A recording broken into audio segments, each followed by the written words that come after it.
చెప్పు పార్థసారథి. సాయిరామ్ సార్. ఓం శ్రీ సాయిరామ్.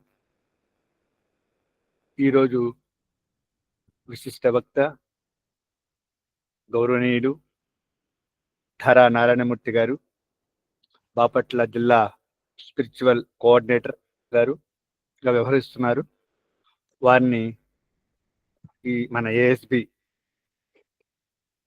గ్రూప్ తరఫున 70 నిమిషాలు మాట్లాడవలసిందిగా కోరుతున్నాం. సాయిరామ్.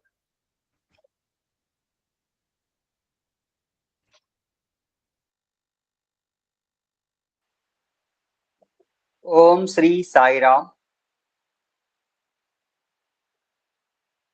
మహాపరిపూర్ణావతారి, సత్య ధర్మ శాంతి ప్రేమ అవతారి, సర్వదేవతాతీత స్వరూప శ్రీ భగవాన్ శ్రీ సత్యసాయి బాబా వారి దివ్య చరణములకు శిరస్సు వంచి ప్రణమిల్లుతూ, నాకు స్వామివారిచే వసగబడిన శ్రీ మల్లెల వరలక్ష్మి అమ్మగారికి, శ్రీమాన్ మల్లెల లక్ష్మీనారాయణ నాన్నగారికి హృదయపూర్వక నమస్సులు అర్పిస్తూ, నాకు ఈ దేహమును భూమిపై ఉండేటట్లు చేసిన నా మాతృమూర్తి పద్మావతి గారు, నా పితృదేవులు రామచంద్రయ్య గారికి ప్రణమిల్లుతూ, ఈ యొక్క అహం సత్యబోధక సమూహ కుటుంబ సభ్యులు అందరికీ కూడా హృదయపూర్వక వినమ్ర ప్రణామములు తెలుపుకుంటూ, స్వామివారిచే వారిచ్చిన సంకల్ప సిద్ధిచే ఈ రోజున 1600వ రోజు, ఈ రోజున స్వామివారి 99వ పుట్టు పండుగ మహోత్సవములు జరుపుతబడుతున్నటువంటి ఈ రోజున నాకు కోటి జన్మల పుణ్యాన్ని పొందేటువంటి అనుగ్రహాన్ని స్వామివారు ప్రసాదించారు. ఇటువంటి తరుణంలో ఆ భగవంతుని గురించి మాట్లాడుకోవటం మన అదృష్టం, మన జన్మ ధన్యము. నా జన్మ ఉద్ధరించుకోవటానికే ఈ యొక్క అవకాశాన్ని పొందానని స్వామి పాదములు శరణ పెడుతూ ఉన్నాను.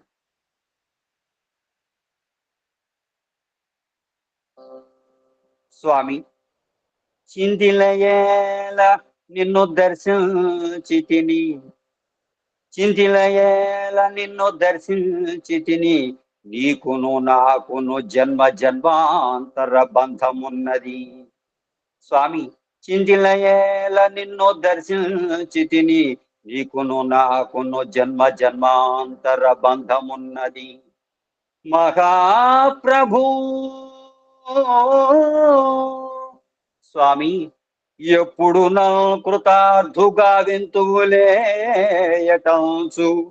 స్వామి ఎప్పుడు నా కృతార్థుగా వింతువులేయటంచు, కనిపెట్టుకయుండితి సత్యసాయి.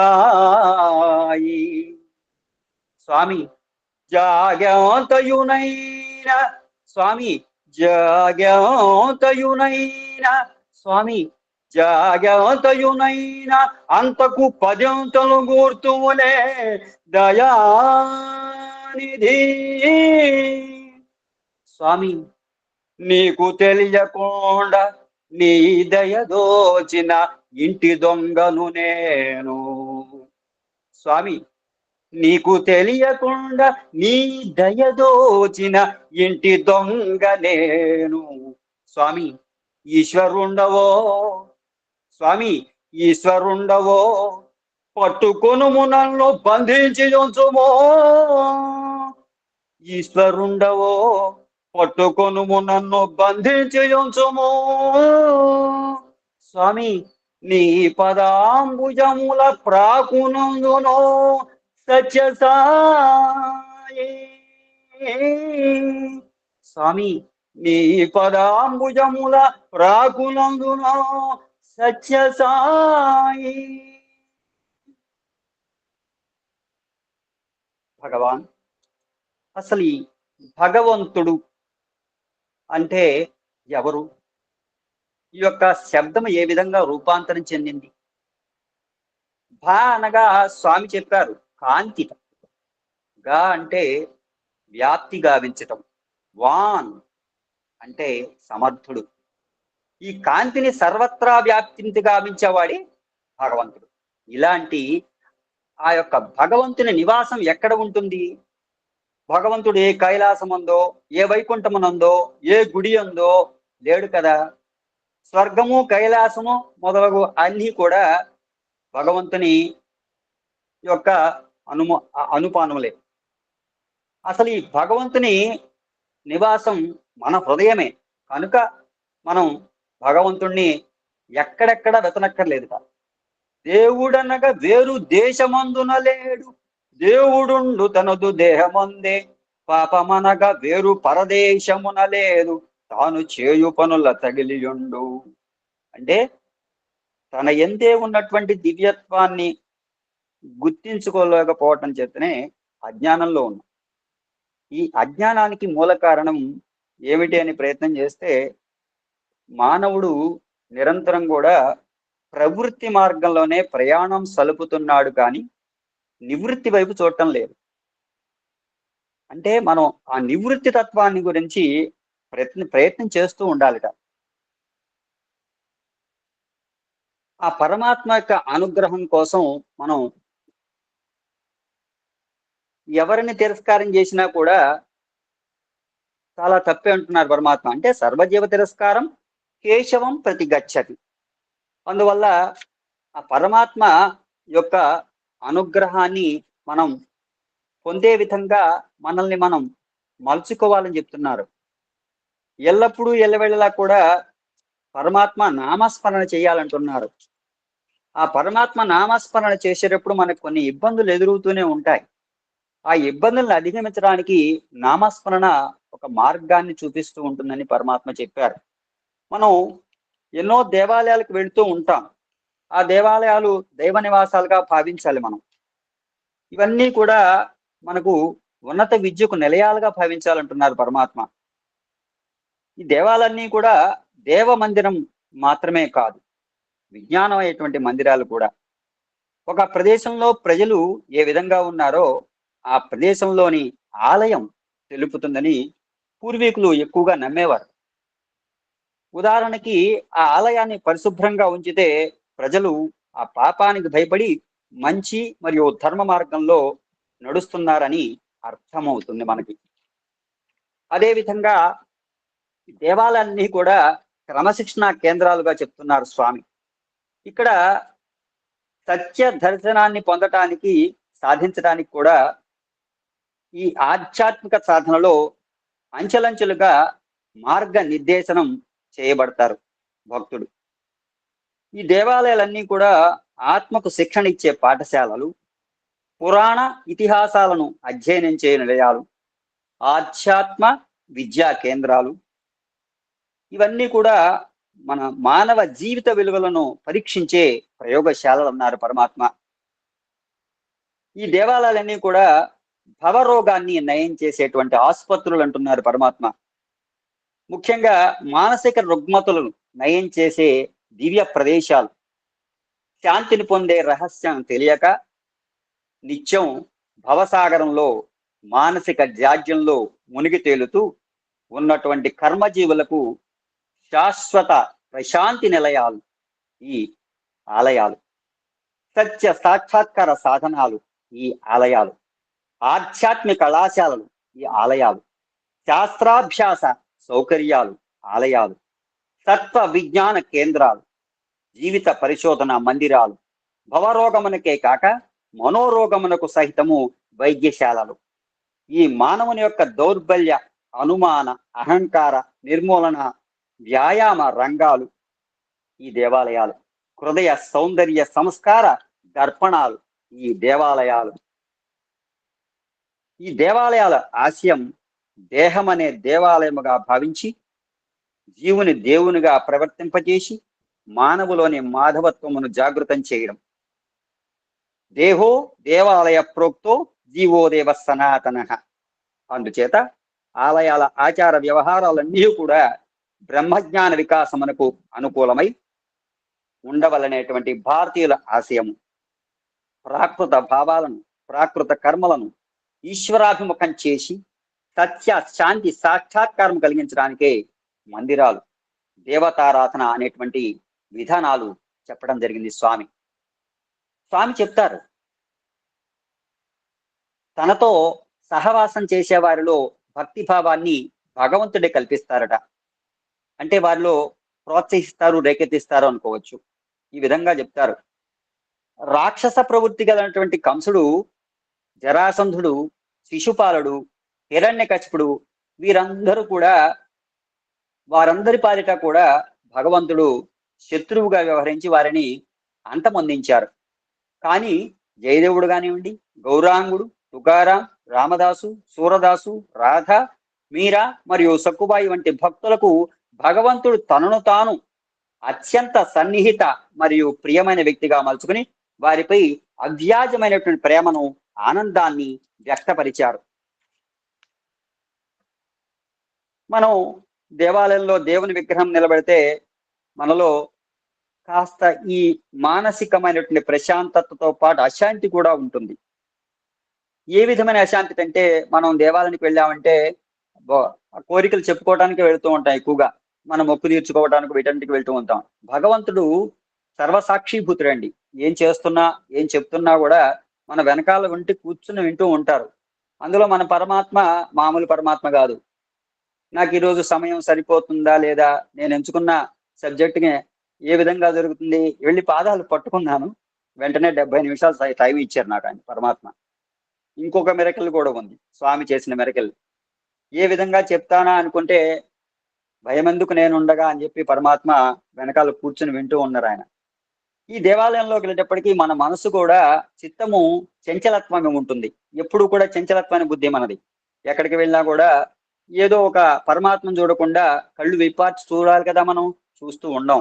ఆ దివ్యమంగళకర తేజోస్వరూపాన్ని అసలు ఎంత చక్కగా ఉన్నారు స్వామి. ఈ రోజున మీ దేవాలయానికి వచ్చి మీ యొక్క ఆ యొక్క దివ్య తేజో విరాట్ స్వరూపాన్ని మా కళ్ళతో చూసే చక్కని శక్తినిచ్చావు పరమాత్మ. మేము ఎంత ధన్యులం పరమాత్మ అని ఒక్కసారి అంటే చాలు పొంగిపోయి ఉప్పొంగిపోయి మనకున్నటువంటి బాధలన్నీ కూడా నివృత్తి చేసినటువంటి పరమ పవిత్రమైనటువంటి ఆలయమే దేవాలయం. ఆ విగ్రహం ముందు నిలబడితే చాలు మనం హృదయంలో కూడా భగవంతుని ప్రతిష్టం చేసుకోవాలి. మనం పరమాత్మని చాలా మంది మనం చూస్తూ ఉంటాం. ఒక దేవుడి పటం పెట్టాం అనుకుంటాం. పటం కాదు, అక్కడ కుర్చీ వేస్తాం, సింహాసనం. అక్కడ కూర్చున్నారు స్వామి, వింటున్నారు, మన మాట వింటున్నారు, మన మొర ఆలకిస్తున్నారు, మన బాధలు చెప్పుకుంటున్నాం, మన కష్టాలు చెప్పుకుంటున్నాం. కానీ మనం ఏం చేస్తున్నాం? మనలో ఉన్నటువంటి మాలిన్యాన్ని కూడా తీసివేయకుండా మనకి నిత్యము కూడా స్వామి వారు చెప్పినటువంటి విషయాలు గోచరపరుచుకోకుండా మన మార్గాన్ని అన్నింటినీ కూడా దుర్లభమైన మార్గంగా ఎంచుకునే పరిస్థితిని మనకు మనమే తెచ్చుకోవడమే ఈ జీవితంలో మానవుడికి గొప్ప దురదృష్టం. ఏ విధమైనటువంటి కార్యమునైనను మనం సంకల్పించాలంటే ముందు పరమాత్మని చెప్పుకోవాలి. పరమాత్మ, నీ సన్నిధానానికి వచ్చాను, చక్కగా నీ దేవాలయ ప్రాంగణంలో ప్రశాంతమైన చిత్తముతో చక్కటి అనుగ్రహాన్ని ప్రసాదించు పరమాత్మ. ఎప్పుడూ కూడా నీ దేవాలయానికి వచ్చి నీ సేవ చేసుకునే విధంగా నన్ను కరుణించి కటాక్షించు పరమాత్మ అని ప్రార్థించాలట. హృదయంలో ఆ విధమైనటువంటి ఆ రూపాన్ని ప్రతిష్ఠింపజేసుకోవాలి. ఆ అనుభూతిని మనం ఒక దివ్యత్వ రూపంలో ఇది అనేటువంటి దైవ దర్శనాన్ని మనం చేసుకోవాలి. అది నిజమైన అర్థాన్ని కల్పిస్తుందని, అనుభూతిని పొందాలని చెప్తున్నారు స్వామి. ఆలయంలో మనం వెళ్ళినప్పుడు ప్రశాంతమైన జీవన ప్రాప్తి కలిగించమని మనం ప్రార్థించాలి. చాలా మంది మనం ప్రశాంతిని వెళ్ళినా అశాంతిగానే ఉంటాం. ఎందుకంటే మన ప్రశాంతి పోగొట్టుకోవటానికి కారణం ఏమిటండి? భవబంధాలు. ఇంటి దగ్గర అన్ని గుర్తు వస్తుంటాయి. నా అనే పదం ఎక్కువగా ఉంటూ ఉంటుంది. నాది నాది అని చెప్పేసి. ఈ నా ఎప్పుడైతే వదిలేస్తామో, నా పిల్లవాడు ఏం జరుగుతున్నాడో వదిలేసేయటమే. ఎందుకంటే ఒక బాల్యము, యవ్వనము, కౌమార్యము, వృద్ధాప్యము 4 దశలు వచ్చాయి, 3 దశలు అయిపోయినాయి. 4వ దశలోకి వచ్చామనుకోండి, అప్పుడు గుర్తొస్తాయి అన్నీ కూడా. అయ్యో అక్కడికి వెళ్ళలేకపోయాను, ఇక్కడికి వెళ్ళలేకపోయాను, ఆ దేవాలయానికి ఈ దేవాలయం. మనకు అప్పుడు నడిచే శక్తి కూడా ఇవ్వడు పరమాత్మ. ఉన్నప్పుడే చక్కదిద్దుకోవాలని పరమాత్మ చెప్తున్నారు కదా. ఏ వృత్తాంతం సుందరకాండ తీసుకున్నా, భాగవతం తీసుకున్నా, భగవద్గీత తీసుకున్నా, ఏ అధ్యాయం తీసుకున్నా, తపోవనం తీసుకున్నా, గీతాపారాయణ తీసుకున్నా, ఎన్ని తీసుకున్నా కూడా మనకు భగవంతుడు చెప్పింది ఒకటే. చక్కగా నీ జీవనాన్ని ధన్యత చేసుకోవటం కోసం ఏ విధంగా వచ్చామో, ఏ విధంగా భగవంతుడు తీసుకువెళ్తాడో ఎవరికి ఎరుక, ఒక పరమాత్మకు మాత్రమే ఎరుక. ఇక్కడ మనం విగ్రహారాధన యొక్క ముఖ్య కోణాన్ని కూడా అర్థం చేసుకోవాలి. ఈ రోజుల్లో హిందువులు విలువైన క్రమశిక్షణగా భావించి విగ్రహారాధన అపహాస్యం చేయబడుతోంది. విగ్రహం ఒక సాధనం, అది బాహ్య రూపం, అంతర్గత భావం దైవత్వం. భావన చాలా ముఖ్యమైన. ఉదాహరణకు మన దేశంలో ఆగస్టు 15 మరియు జనవరి 6 తేదీల్లో దేశమంతటా కూడా జాతీయ జెండాను ఎగరవేస్తారు. అయితే ఈ జెండా సజీవంగా ఉందా? దానిలో ఏదైనా జీవశక్తి లేదా శక్తి ఉందా? మీరు ఇలా విచారించినప్పుడు జెండాపై ఉన్న విశ్వాసమే నిజానికి దానిని ఆరాధించేదిగా చేస్తుంది. కాబట్టి ఈ భగవన్నామస్మరణలో దేవాలయాల పాత్ర చాలా విశేషమైనదిగా చెప్తున్నారు. అలాగే భగవాన్ చెప్తూ, నేను మైకు నా వేలు పెట్టి మీకు చెప్తాను. ఇది మైకు. మీరు మైకు చూసిన తర్వాత ఇక దానిపై తెలియజేయడానికి, ఎత్తి చూపడానికి వేలు అవసరం లేదు. నేను ఒక పువ్వును చూపుతూ ఇది ఒక పువ్వు అని అంటాను. ఒకేసారి ఇది పువ్వు అని తెలుసుకున్నాక ఇకపై పువ్వును చూసిన తర్వాత మరలా దానిని చూపడానికి వేలు అవసరం లేదు. అలాగే దేవుడిని సూచించడానికి విగ్రహాలు ఉపయోగించబడ్డాయి. భగవత్ సాక్షాత్కారం వచ్చే వరకు విగ్రహాలు తప్పనిసరి. భగవంతుని సాక్షాత్కారం తర్వాత విగ్రహాలు అవసరం లేదు. మరి స్వామి ఇలా అంటూ ఉంటారు.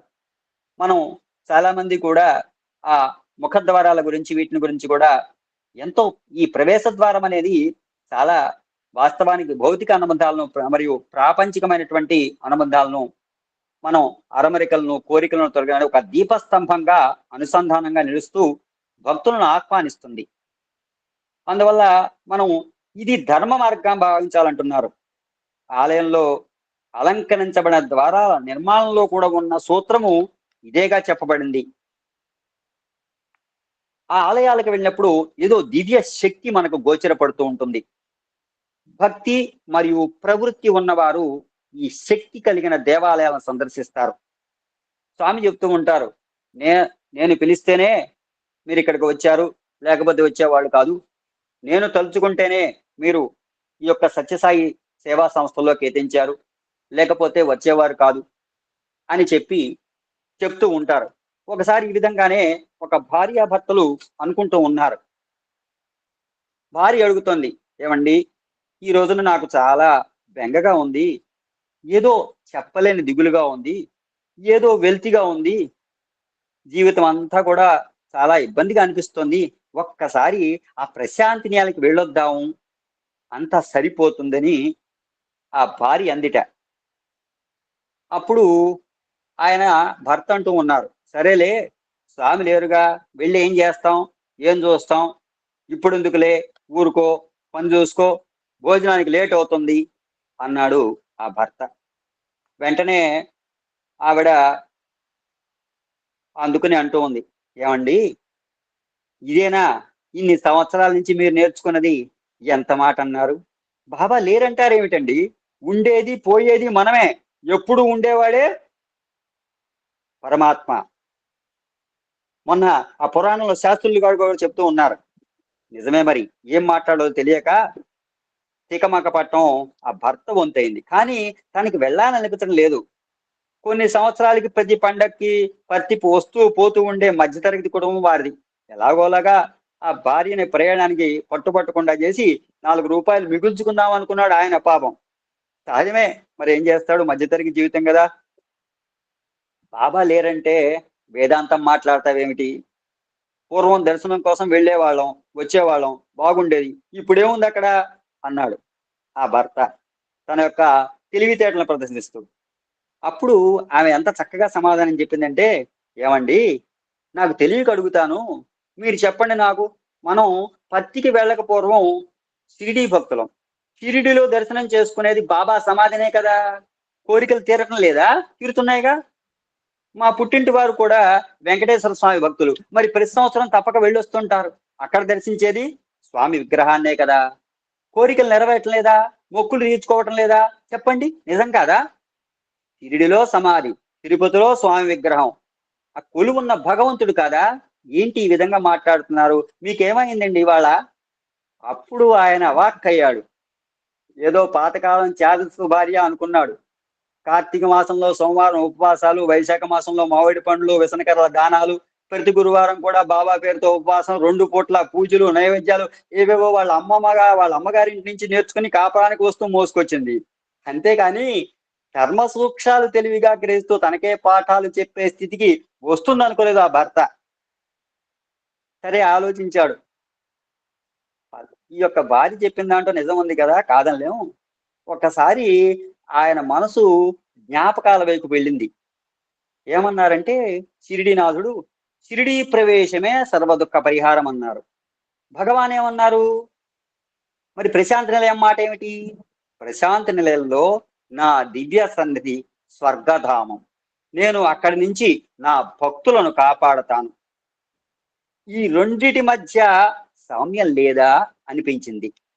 చాలా సంవత్సరాల నుంచి కూడా శ్రీ సాయి సచ్చరిత్ర పారాయణం ఎవరో మంచిదంటే ఆ భర్త రోజు చేస్తూనే ఉన్నాడు. ఇదంతా కూడా భార్య మాటలతో తాను చేసేదంతా యాంత్రికంగా తేలిపోయింది. లేకపోతే షిరిడిలో సమాధి, పత్తిలో దివ్య మహాసమాధి ఒక్కటేని గ్రహించలేకపోవటం ఏమిటి? కర్మ కాకపోతే ఏదో మాయ కమ్మింది. దేహాభిమానం చేత బాగా లేరనిపించింది. వెంటనే పొరపాటు గ్రహించాడు భర్త. ఇల్లేమో చాలా చిన్నది, ఇల్లు ఇరకాటంగానే ఉంది. ఇక ఆఫీసుకి వెళ్ళాలంటే ఏవో న్యూస్ పేపర్లు కాలికి తగిలేయటానికి. వెంటనే వాటిని అందుకుని వాటిని వరుసలో పెట్టే క్రమంలో ఓ పక్కన పడేస్తే బాగుంటుంది అనుకుని చదువుతున్న సమయంలో ఒక పత్రిక అతనికి కనపడింది. అప్పుడు భారతదేశం యొక్క సంగీత చక్రవర్తి ఏఆర్ రెహమాన్ గారి ఫోటో కనపడింది. తను కూడా రెహమాన్ గారి అభిమాని. ఆ కిందన్న వార్త చదివితే ఆయన కడపలో ఉన్న దర్గా దర్శనానికి వచ్చినాట, ఆయనకెంత భక్తి విశ్వాసాలు అనుకున్నాడు. వెంటనే జ్ఞాపకం వచ్చింది ఆ భర్తకు. ఆఫీసులో సాటి ఉద్యోగస్తులు మాట్లాడుకుంటుంటే విన్నట్లు జ్ఞాపకం ఉంది ఆయనకి. ఈ ప్రముఖ నటుడు అమితాబ్ బచ్చన్ వంటి వారు సకుటుంబంగా వచ్చి దర్గా దర్శించుకున్నారు. ఆయనకి ఎంతో బాధ కలిగింది, దుఃఖం కలిగింది. తన చిన్ననాటి రోజులు గుర్తు తెచ్చుకున్నారు. తన గ్రామంలో మస్తాన్ రావు గారని పెద్ద వకీలు ఉన్నారట. వారు వర్ణరీత్యా బ్రాహ్మణులు. పిల్లలు లేకపోవడం చేత వారి తల్లిదండ్రులు ఆ మస్తాన్ దర్గా దగ్గర భక్తితో తడిగుడ్డలతో ఒక రాత్రి నిద్రించిన కారణంగా తమకు కలిగిన కుమారునికి మస్తాన్ రావు అని పేరు పెట్టారట. అంటే భక్తి విశ్వాసాలు మతాలకు, కులాలకు, ప్రాంతాలకు అతీతం. దానికి తన మిత్రుడు ఆ మస్తాన్ రావు మాత్రం సాక్ష్యంగా నిలిచారు. వెంటనే ఆ యొక్క భర్త కంటి వెంట బాష్పధారలు జలజల రాలాయి. వంట చేస్తున్నటువంటి భార్య ఆవిడ్ని పెద్దగా పిలిచాడు.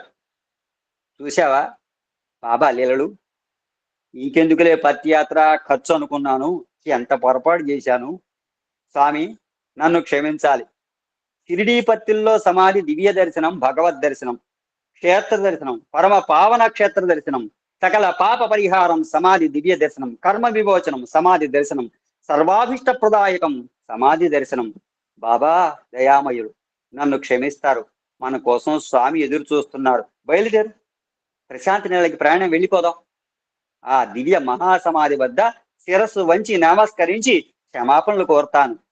నీ దిగులు, దుఃఖం అన్నీ కూడా పోతాయి, మనకి శాంతి లభిస్తుంది అని వేగంగా నడుచుకుంటూ ఆ యొక్క బాబా సమాధి వద్దకు వెళ్ళి శిరస్సు వంచి ఆయన ప్రణమిల్లి నమస్కరిస్తూ, ఇటువంటి స్థితిని నేను ఇంకా పొందకూడదు స్వామి.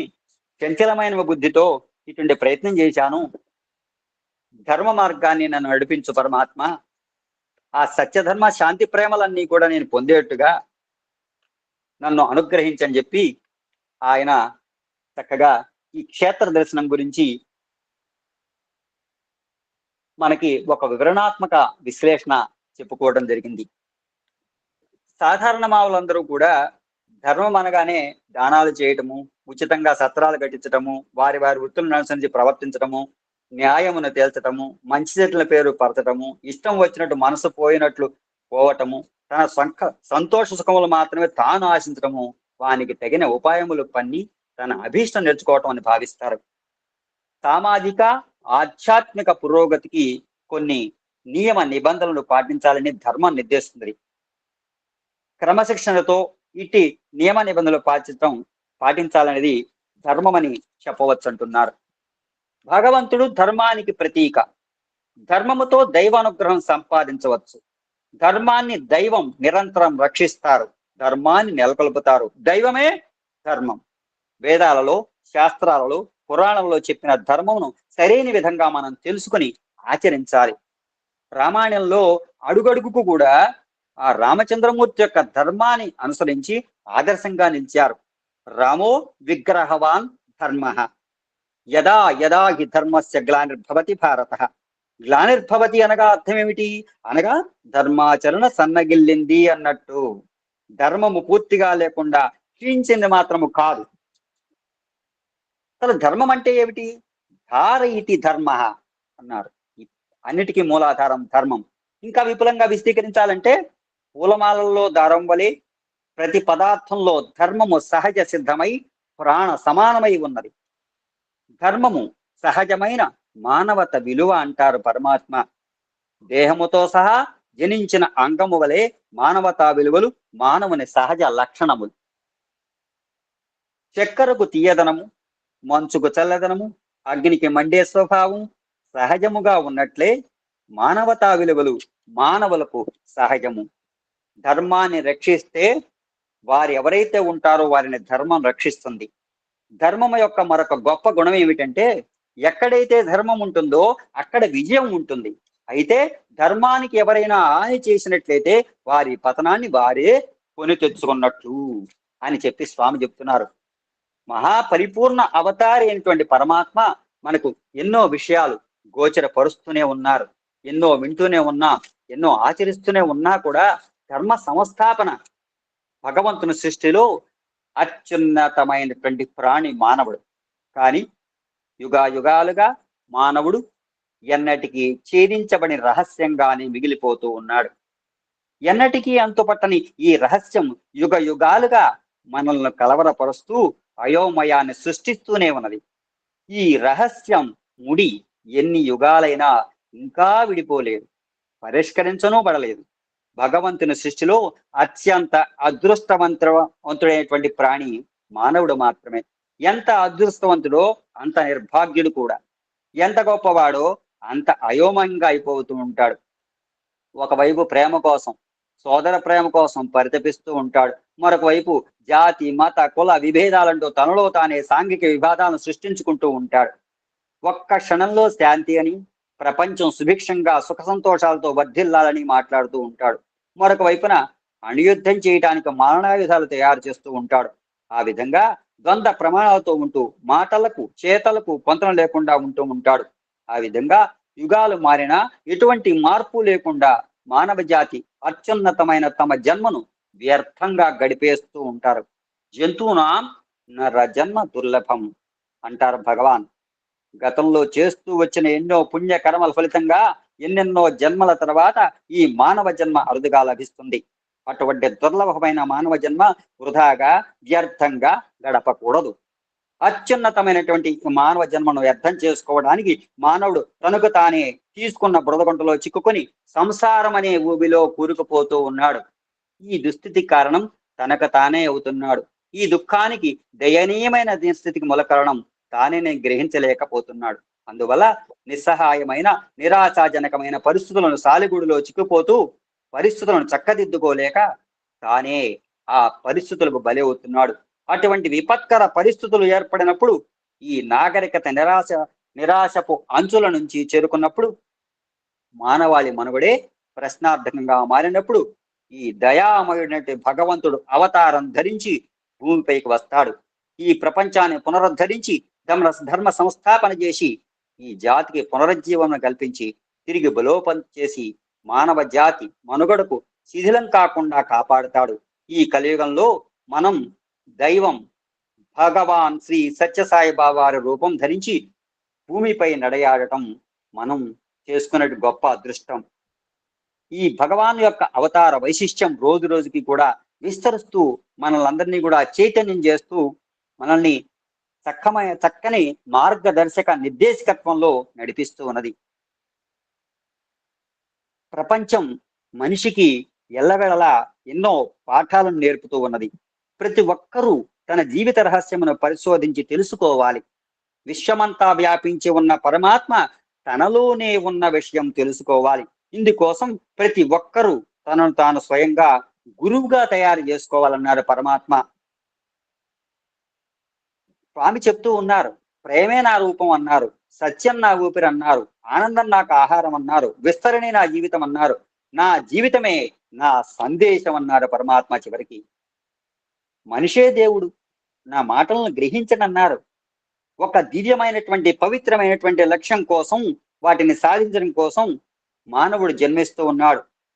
మానవుడు తన జన్మ హక్కు అయిన శాంతిని సంపాదించాలి. అశాంతి మానవుని అసలు స్వభావం కాదు. అన్నిటికంటే మధురమైనది, పవిత్రమైన వాటికంటే అన్నిటికీ పవిత్రమైనది, శుభకరమైన వాటి కంటే శుభకరమైనది ఏదైనా ఉంది అంటే అది భగవంతుడి యొక్క నామం మాత్రమే, భగవంతుడు మాత్రమే. మీ హృదయ కుహరంలో నెలకొని ఉన్న వారిని ఏకాగ్రతతో చిత్తశుద్ధితో సేవించండి. మీ హృదయాన్ని ఆయనకు సమర్పించండి. అతడు మీ నుంచి వేరేది కోరడు. ఆయనను మరే విధమైన మార్గం ద్వారా పొందడం సాధ్యం కాదు. అపరిమితమైన పాండ్యం వలన కానీ, ఆడంబరమైనటువంటి మొక్కులు మొక్కడం వల్ల కానీ, వ్రతాదుల చేత కానీ వారిని పొందటం ఏమాత్రం సాధ్యం కాదు. ఎలవేళలా కూడా ఎవరుంటారండి మనతో? మనలో స్వామి ఉన్నారు, మన పక్కన ఉన్నారు, మన వెనక ఉన్నారు, మన ముందు ఉన్నారు, మనలో ఉన్నారు. ఇవన్నీ ఈ భావంలో మనం ఉంటే మనల్ని అందరినీ కూడా భగవంతుడు ఎల్లప్పుడూ కూడా రక్షగా ఉండి కాపాడుతూ ఉంటారట. స్వామి కాశీ గురించి కూడా చెప్పారు, దేవాలయాల దీని గురించి కూడా. ఆలయాల్లో ఈ యొక్క తీర్థస్థలంలో కాశీ గురించి చెప్పి, అంటే ప్రకాశించడం అన్నారు. ఎందుకంటే పరమాత్మ యొక్క తేజస్సు అక్కడ ప్రకాశిస్తుంది. కాశీ అంటే మోక్ష మార్గం ప్రకాశింప చేయుదని కూడా చెప్పారు.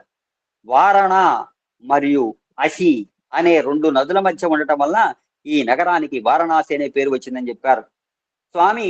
ఇంకా వారణాసి గురించి ఏం చెప్పారంటే, ఈ స్థలం భగవంతునికి అత్యంత ప్రీతికరమైనది కావున దీనిని ఆనందకానన అంటారట.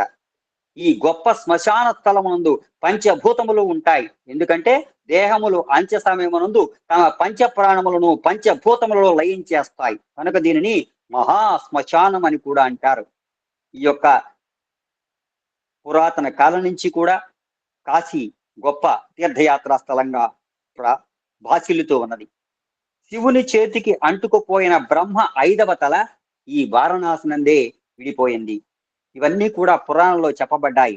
అనేక పురాణాలలో బ్రాహ్మణములు అనబడే శాస్త్రములలో, ఉపనిషత్తులలో, కావ్యాలలో ఈ కాశీ క్షేత్రము గురించి ప్రస్తావించింది. ఇది ప్రాచీన కాలం నుంచి కూడా గొప్ప విద్యా కేంద్రము. ఇక్కడ పవిత్రత వెళ్లి విరుస్తూ ఉంటుంది అని చెప్పి స్వామివారు చక్కగా బోధించారు. ఈ పరమాత్మ యొక్క అనుగ్రహం కోసం మనం భగవంతుని గురించి నిరంతర అవగాహన ఏ విధంగా ఉండాలి? స్వామిని మనం ఎప్పుడూ కూడా స్మరిస్తూ ఉండాలట. ఎల్లప్పుడూ నాతో ఉంటాడు, మరి నన్ను చూస్తూ ఉంటాడు అని అవగాహన కలిగి ఉండాలని చెప్తున్నారు. నిరంతరం కూడా అవగాహన కలిగి ఉండాలి.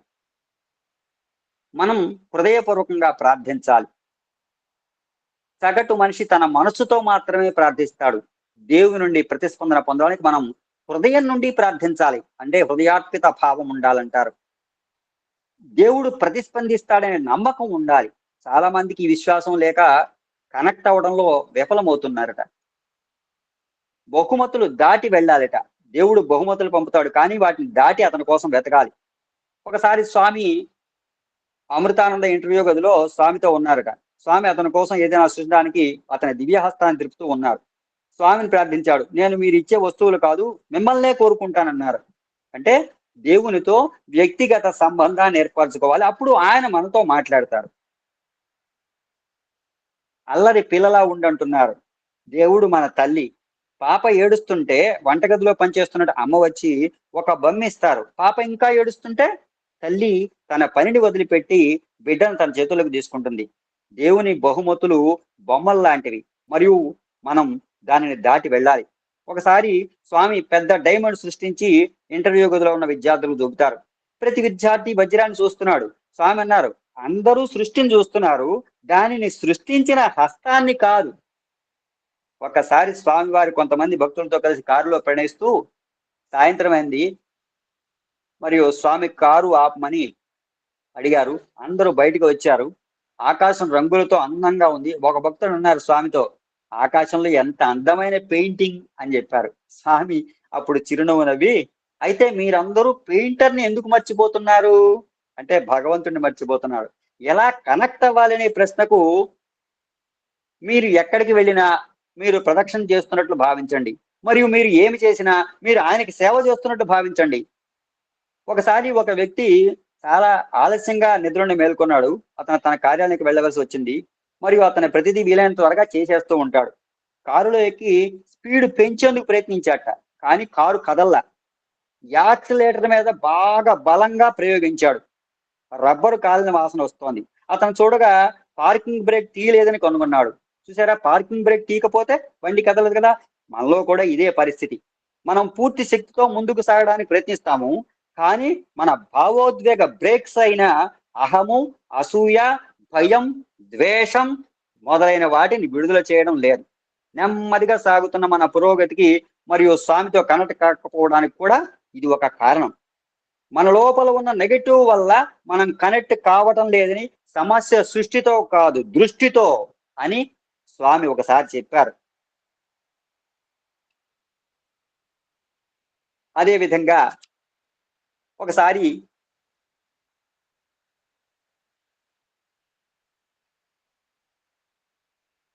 కొన్నాళ్ల క్రితం ప్రొఫెసర్ కస్తూరి గారు స్వామి సందర్శించే ప్రదేశాలకు ముందుగా వెళ్ళేవారట.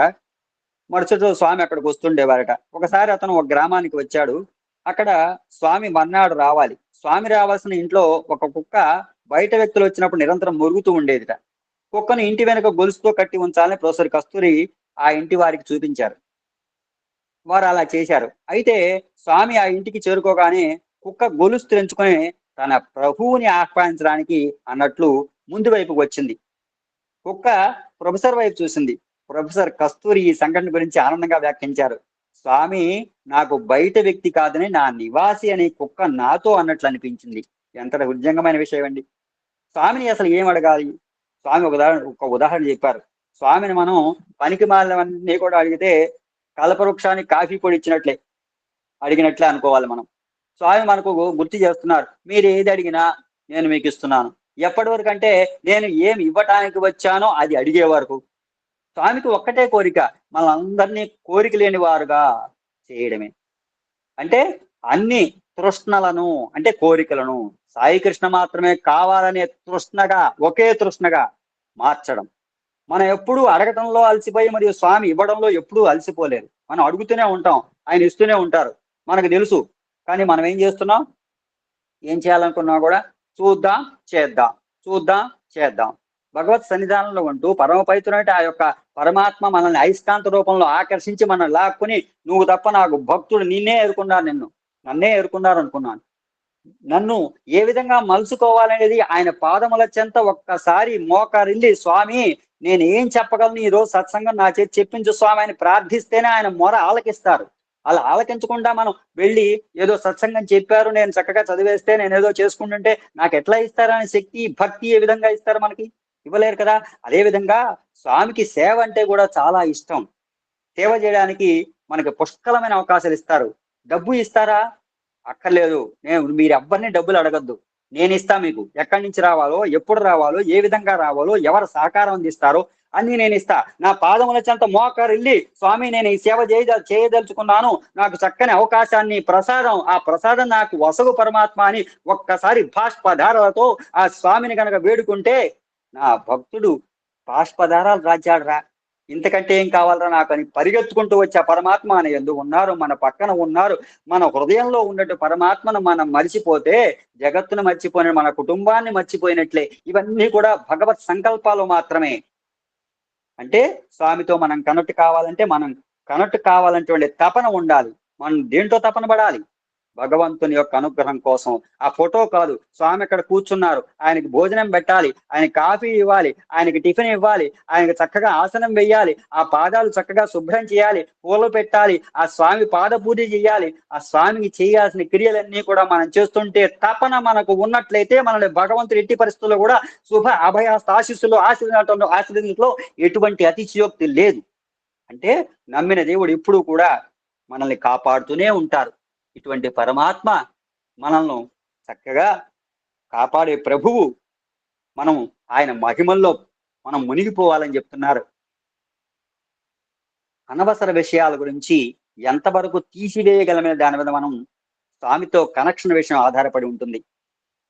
పోస్ట్ మ్యాన్ మనకు పుస్తకం పార్సిల్ ఇచ్చినప్పుడు పైన కవర్ తీసివేస్తే కానీ లోపల పుస్తకం దొరకదు. అలాగే మనలో ఉన్న స్వామిని చూడాలంటే ఈ పైన ఉన్న దుమ్ము, ధూళి, తుప్పు, ఈ నెగిటివ్ భావాలన్నీ కూడా తీసి తృణప్రాయంగా తుంచి అవతల పడేయాలంటున్నారు స్వామి.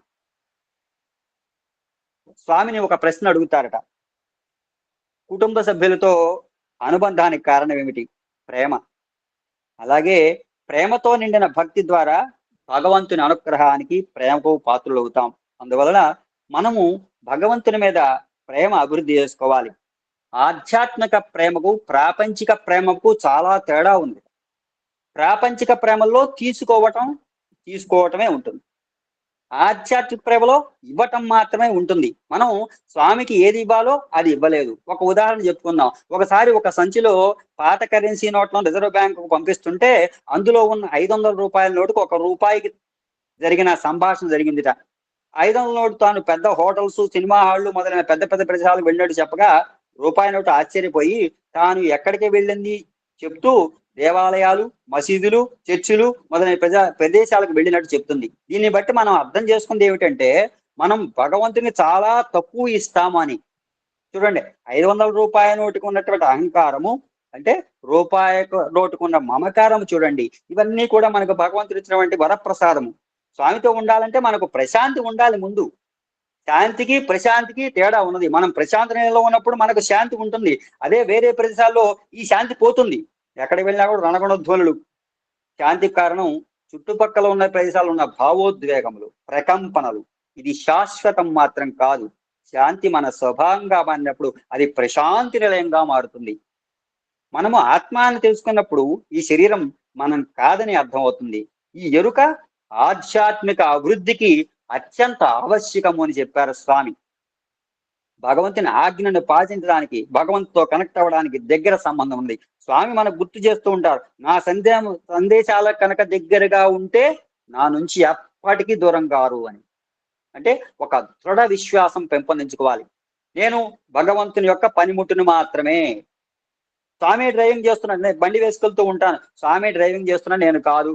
ఆ చక్కగా ఆ యొక్క చాలీసపారం చేసుకుంటూ ఉన్నాం అనుకోండి, ఏం చేస్తారు ఆయన? చక్కగా దయాకరో భగవాన్ అని చెప్పి ఒక నామ సంకీర్తం చేసుకున్నాం అనుకోండి, ఆయన వెనకాల కూర్చుంటారు. మన డ్రైవింగ్ లో ఎటువంటి లోటుపాట్లు లేకుండా చక్కగా తీసుకువేయండి. ఆ చక్కటి ఆ సచ్చిదానంద తేజోమూర్తి ఉన్నారండి మనకి. ఇంకా ఏ అక్కర్లేదని మనకి సేవ చేసుకోవాలి, త్యాగభావాన్ని ప్రేమించాలి. మనం అన్ని కూడా మనం చూస్తూనే ఉన్నటువంటి భావాలు ఇవన్నీ కూడా. మనం ఇతరులకు సేవ చేసేప్పుడు కూడా ఒక మంచి భావంతో ఉండాలి. స్వామి ఒక ఇంటి మహిళా యజమాని మరియు ఆ ఇంటిలో పనిచేసే సేవకురాలు ఉదాహరణ చెప్పారు. సేవకురాలు ఎప్పుడు టైం అయిపోతుందా, వెళదామా అని ఎప్పుడు గడియారంతో చూస్తుండేదిట. ఎందుకంటే ఆమె జీతం కోసం పనిచేస్తుంది. ఆ ఇంటి యజమానులు కుటుంబ సభ్యుల కోసం 24/7 అంటే 24 గంటలు, వారం రోజులు ఆత్మ తృప్తి కోసం పనిచేయడానికి సిద్ధంగా ఉంటుంది. భగవంతుని దివ్య ఉద్యమంలో కూడా మనం సేవ చేసేటప్పుడు మన దృక్పథం కూడా ఆ యజమానురాలు దృక్పథం లాగా ఉండాలి. కన్న తల్లి చూడండి ఎంత చక్కగా బిడ్డని పరిపాలిస్తుంది. శక్తి స్వరూపిణి, మాతృమూర్తి అంటాం. ఆ మాతృమూర్తి ఎంతో వేదన పొందుతూ చక్కగా ఆ బిడ్డను నవమాసాల్లో మోసి ఎన్నో పోట్లు ఎదుర్కొని, ఎన్నో పోట్లు రంప కోతలు ఎదుర్కొంది ఆవిడ. ఆ బిడ్డ ఎక్స్పాండ్ అయ్యే టైంలో యూట్రస్ లో ఉండేటువంటి ఆ బాధను ఆ తల్లి ఎంత అనుభవించి మనల్ని బయటికి తీసుకొచ్చిందండి. ఆ మాతృమూర్తి ఆవిడ ఏం చేస్తుంది? పుట్టిన బిడ్డతో సంతోషపడుతూ చక్కగా పొత్తిళ్లలో పెట్టుకుని చనుబాలు ఇస్తూ ఆనంద తన్మయత్వంలో మునిగిపోతూ అతని మల మూత్రాలన్నీ కూడా తీసివేస్తూ ఎంత సేవ చేసిందండి ఆ మాతృమూర్తి. ఈరోజు బాలల దినోత్సవం ఇచ్చారు పరమాత్మ. బాలల దినోత్సవం అంటే మాతృ వందనం కార్యక్రమం చెప్పాలి. ఈరోజు బాలికలందరూ కూడా ఎంతో దురదృష్టవశాస్తు వారి మన వైకల్యాలతో ఉన్నారు. వాటిని బాగు చేయాలంటే ఒక్క మాతృమూర్తి వల్ల మాత్రమే అవుతుంది. బాలల దినోత్సవం అంటే మాతృమూర్తి ముందు ఆ ఇంట్లో ఉన్నటువంటి తల్లిదండ్రులు చక్కగా మా పిల్లలు పురోభివృద్ధి రావాలని చెప్పి మాతృ వందనము అనేటువంటి చక్కటి ఆ యొక్క ప్రయాణాన్ని మనకు పరమాత్మ ఇచ్చారు. ఇవన్నీ కూడా మనం భగవంతుని మనం ప్రార్థించిన నియమాలు. బాలలను మనం తీర్చిదిద్దాలంటే ముందు వాళ్ళ పేరెంట్స్ తీర్చిదిద్దబడాలి. వాళ్ళని గనక మనం ఉత్సాహపరిచి ఉద్రేకపరిచి చక్కగా మీ పిల్లల భవిష్యత్ ఈ ఉండాలనేటువంటి ప్రయత్నాన్ని మనం చేసినట్లయితే వాళ్ళు ముందు మారితే పిల్లలు మారుతారు. పేరెంట్స్ ముందు మారితే వాళ్ళ నుంచి వారి యొక్క పిల్లలు కూడా చక్కటి ఆనందకరమైన ఆహ్లాద వాతావరణంలో ఇనుమడింపబడతారు. అందుకనే భగవంతుడు ఎక్కడో దూరంగా ఉన్నాడని అనుకుంటే ఆ భావన భగవంతుడు కనెక్ట్ అవ్వడానికి అవరోధంగా ఉంటుంది. ఇది మనం మానసికంగా తయారు చేసుకున్నాం. ఎక్కడో గుడి ఉందని కాదు, ఇక్కడ గుడి ఉన్నది, ఇక్కడ మందిరం ఉంది, ఇక్కడ స్వామి కూర్చున్నారు, ఈ పటము కాదు స్వామి కూర్చున్నారు. ఆయన మేము అడగాలి. ఏం అడగాలి? స్వామి కోసం ప్రార్థించాలి. స్వామిని మనం పొందితే మనం అన్నీ పొందినట్లే. స్వామి ఒక అందమైన కథ కూడా చెప్పారు. ఒక రాజు అందమైన ఎగ్జిబిషన్ ఏర్పాటు చేశారు. అక్కడ ఎవరైనా ఏ వస్తువైనా ఉచితంగా పొందవచ్చుట. ప్రజలు వారికి కావలసిన వారు తీసుకుంటున్నారు. ఇంతలో ఒక మహిళ వచ్చి అన్ని స్టాళ్ళు కూడా చూస్తూ చివరకు ఒక స్టాల్ వద్ద ఆగి ఏవైనా అడగవచ్చా అని అడుగుతుంది. అలాగని ఆ స్టాల్ యజమాని చెప్పగా తాను రాజుగారిని కలవాలి అని చెప్తుంది. తాను ఏవైనా తీసుకోవచ్చు, అందుకు రాజు అనుమతి అవసరం లేని చెప్పగా రాజుగారి కలవాలనేటువంటి పట్టుదలతో ఉంది ఆవిడ. చివరికి రాజుగారు కూడా వస్తారు. రాజుగారిని కూడా ఏమైనా అడగవచ్చా అని అడుగుగా రాజు సమ్మతిస్తే మీరే కావాలి అని ఆ మహిళ అడుగుతుంది. ఆ రాజుగారు ఆశ్చర్యపడి రాజుని ఎందుకు కోరుకున్నావు అని అడుగుగా ఆమె అందమైన సమాధానం చెప్పింది. ఓ మహారాజా, నువ్వు నా వాడవైతే ఈ ఎగ్జిబిషన్ అంతా నాదే అవుతుంది.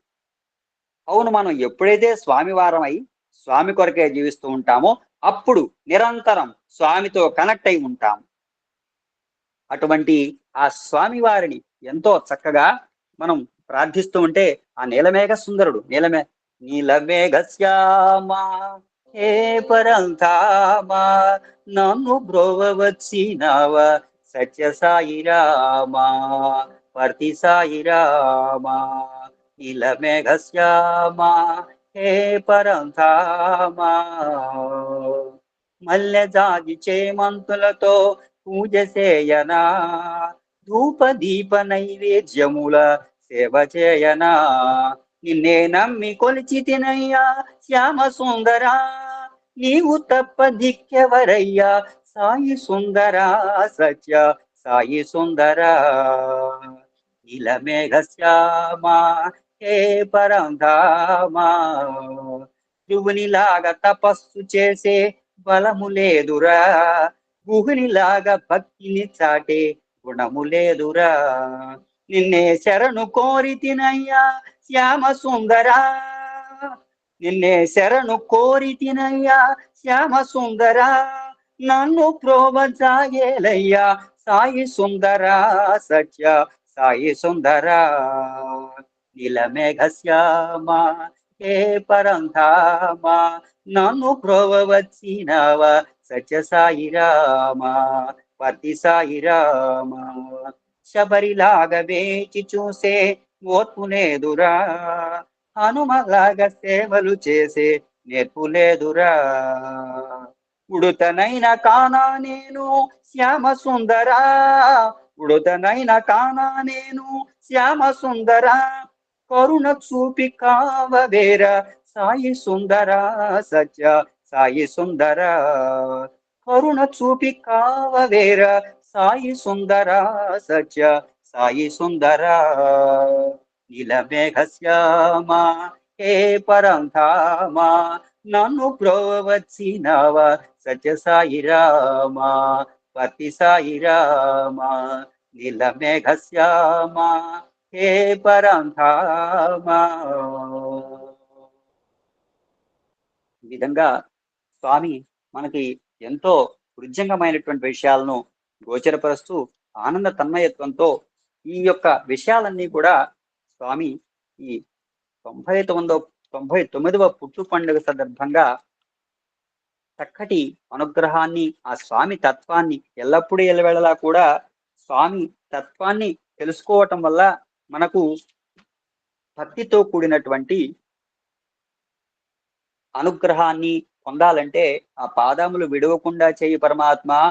ఎల్లప్పుడూ ఎల్లవేళలా కూడా నీ నామస్మరణతో నా రోమ రోమం కూడా నీకు తప్ప ఎవ్వరికీ లేదు, వశము కాకుండా చేయి పరమాత్మ.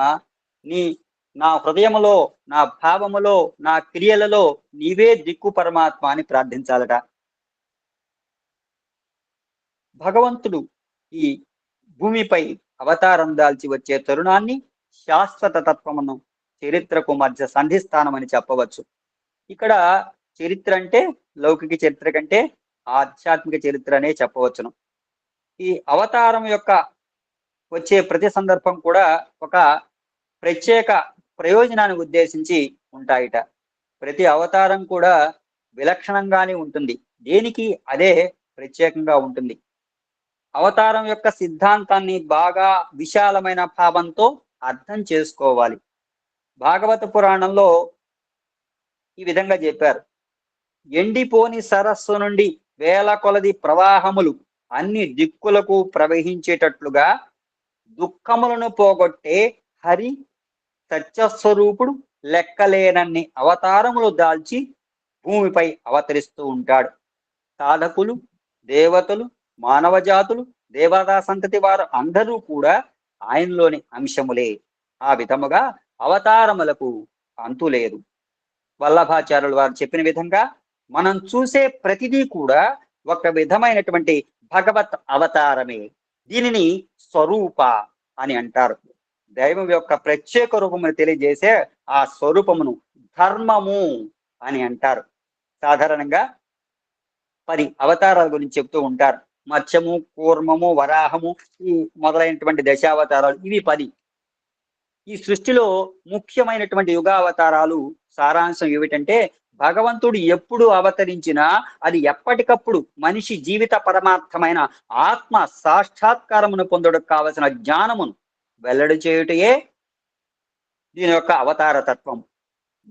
భాగవతంలో ఉదాహరణకి 22 అవతారాల గురించి చెప్పారు. అవేర్భుధన్య సంహితలో 30 అవతారాల గురించి చెప్పబడిందిట. అంటే అంశావతారాలు సాధారణ ఆధ్యాత్మిక గురువుల కంటే పైన అవతారంలో చెప్పబడేటువంటి జగద్గురువులనే ప్రత్యేక తరగతి గురువులు అంటారు.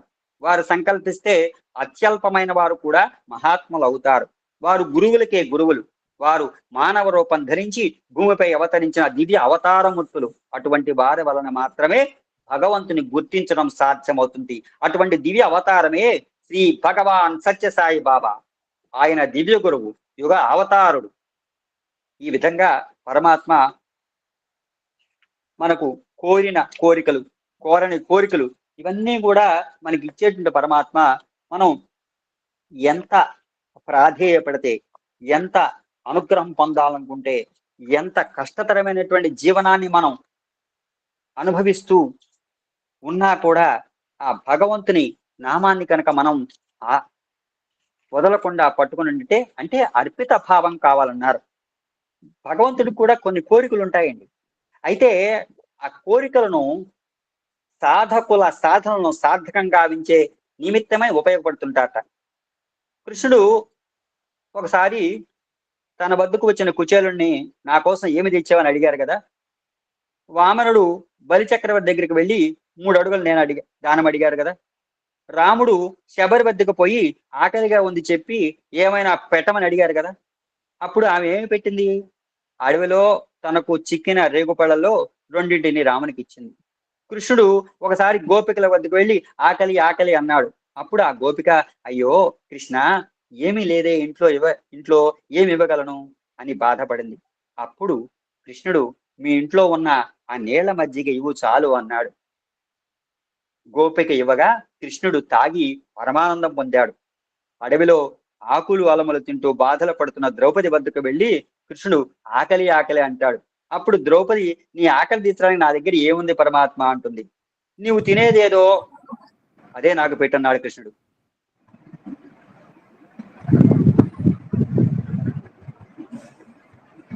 ఆనాడు అన్నం కూడా మిగలలేదు. వండిన పాత్రలో ఏదైనా చిన్న మెతుకు అంటుకుని ఉన్నదేమో చూడమంటాడు కృష్ణుడు. అప్పుడు ఆ ద్రౌపది మాత ఆ పాత్ర అట్టడుగున ఉన్న చిన్న మెతుకుని కృష్ణునికి అర్పిస్తుంది. అంటే సర్వత్రా వ్యాపించిన భగవంతుని ఏ విధంగా తృప్తి పడడానికి వీలవుతుంది, దేనికోసం ఆశిస్తున్నాడు భగవంతుడు, నిజంగా జీవితాలను సార్థకంగా ఉంచాలని ఆశిస్తున్నాడు కానీ తనకి ఎట్టి వాంఛలు లేవు. భగవంతునిది నిరంతరం ఇచ్చే స్వభావమే కానీ పుచ్చుకునే స్వభావం కాదు. అలాంటి భగవంతుని చేతిలో జీవితాన్ని పెడితే అన్నీ తానే చూసుకుంటాడు. దైవానికి సమీపంగా వెళ్ళాలి, అతనికి మీ జీవితాన్ని అర్పితం చేయాలి, అతని ప్రేమలో కరిగిపోవాలి, జీవితాన్ని తరింపజేసుకోవాలి అని చెప్పి ఆ పరమాత్మను మనం వేడుకోవాలి. ఆ పరమాత్మ తత్వాన్ని అవగతం చేసుకోవాలి.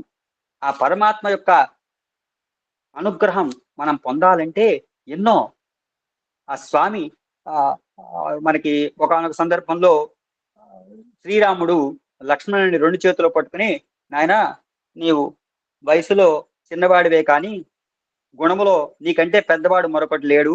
ప్రపంచంలో వెదిగితే సీత వంటి స్త్రీలు, కౌశల్య వంటి తల్లులు అనేక మంది చిక్కగలరు కానీ నీ వంటి సోదరుడు చిక్కడన్నాడు. ఎందువలన ఈ ముగ్గురిది కూడా మంచి యవ్వన వయస్సు. అరణ్యంలో ఒకే పర్ణశాలలో 13 సంవత్సరాల 2 నెలల జీవితం గడుపుతూ వచ్చారు. కానీ అలాంటి పరిస్థితుల్లో కూడా లక్ష్మణుని మనసు ఏమాత్రం చెలించలేదు. సీతాభరణం తర్వాత చిత్రకూట పర్వంతపై నగల మూట చిక్కిందని దాన్ని చూడమని ఆ శ్రీరామచంద్ర ప్రభు చెప్పారు. మూట విప్పి చూసరికి అందులో ఏవేవో నగలు ఉంటున్నాయి. అప్పుడు చెప్పాడు లక్ష్మణుడు, అన్నా ఇవన్నీ వదినవో కాదో నాకు తెలియదు, కానీ ఈ ఖాళీ అందెలు మాత్రం సీతమ్మ వారివే అన్నాడు. అంటే అన్ని సంవత్సరముల అడవిలో ఒంటరిగా ఉండినప్పటికీ ఒక్క క్షణమైనా ఆ సీతమ్మ ముఖము చూడలేదు. ఖాళీ అందెలు మాత్రమే చూశాడు. అది ఎందుకు? నిత్యము పాదాభివందనం చేసే సమయంలో ఆ అందెలను మాత్రమే చూసేవాడు. చూశారా? ఈనాటి యువకులు కానివ్వండి, పెద్దలు కానివ్వండి, దీనిని ఆదర్శంగా తీసుకోవాలి. ఇలాంటి మాటలు విని సిగ్గు తెచ్చుకోవాలి. ఈనాడు రాక్షసులుగా మారిపోతున్నారు. ఎవరినైనా సరే తల మొదలు కాళ్ళ వరకు చూస్తారు. కన్నులు ఇచ్చిన దానికోసమా? సూరదాసు మాదిరి కన్నులు పొడుచుకోవచ్చు కదా. ఆదర్శమైన శీలాన్ని నిరూపించాడు లక్ష్మణుడు. అటువంటి లక్ష్మణుడు అందరికీ కూడా ఆదర్శప్రాయుడు. అదేవిధంగా మనకి పరమాత్మ ఇచ్చేటువంటి అనుగ్రహాలు ఎన్నో ఉంటాయి. ఒకసారి ఈ యొక్క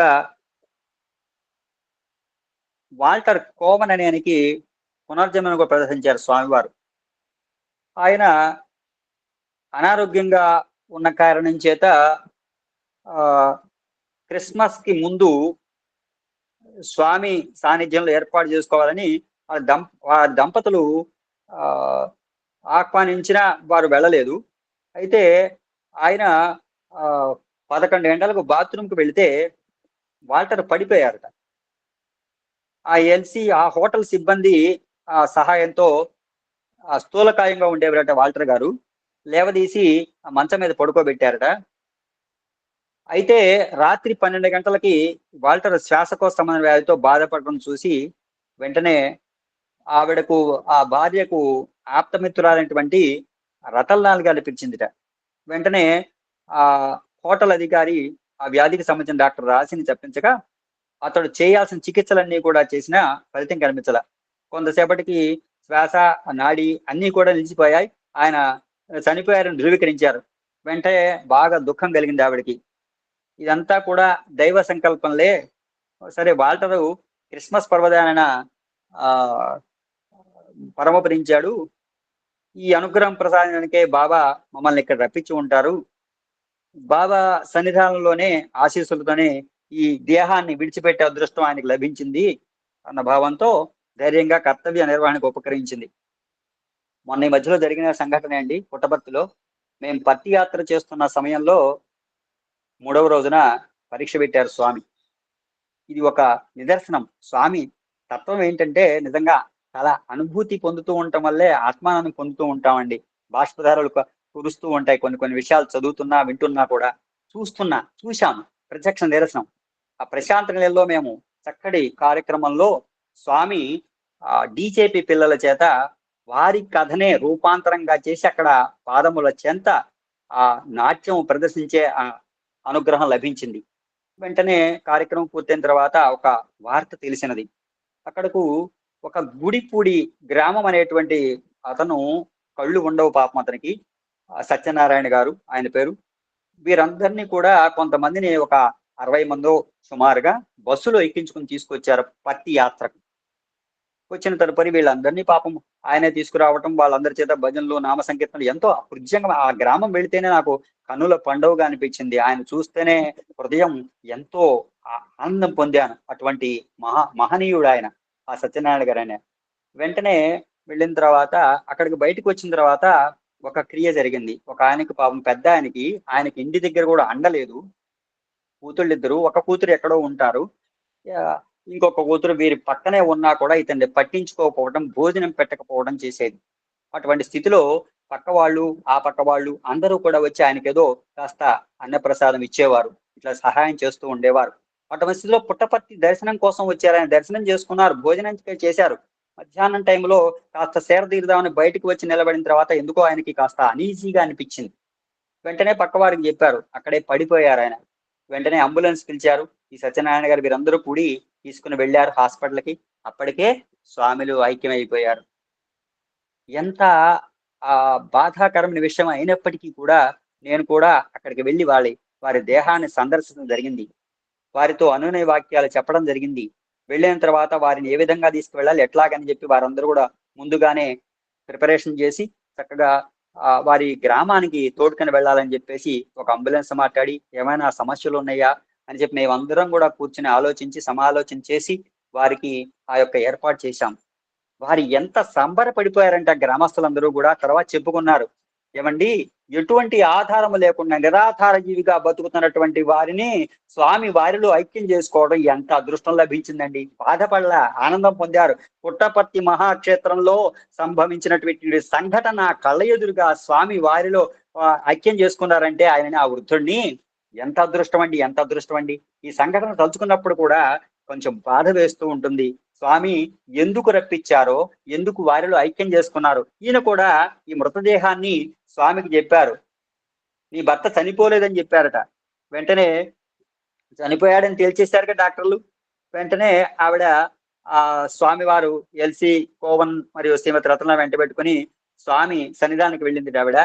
ఆయన పాశ్చాత్య భక్తులందరూ కూడా ఆనందం మంచు, మరి క్రిస్మస్ రోజు కదా, ఉదయం చాలా హడావిడిగా ఉన్నారు. యథాలాపంగా వచ్చినట్లు వచ్చి ఆ ఎల్సీతో, వాల్టరు బతికే ఉన్నాడు, నేను 10 గంటలకు అక్కడికి వస్తాను, మీరు వెళ్ళండి అని చెప్పి అక్కడికి వెళ్ళారట.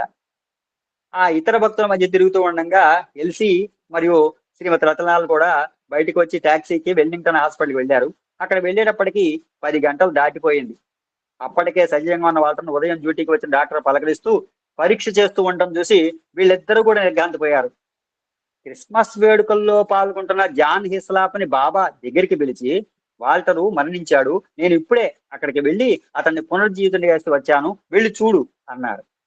జాన్ హిస్లాపు జడ్జి దామోదరరావుని వెంట పెట్టుకుని వెల్లింగ్టన్ హాస్పిటల్కి వెళ్ళి ఈ అద్భుత సంఘటన తాలూకు వివరాలన్నీ అధికారపూర్వకంగా ధృవీకరించాడు.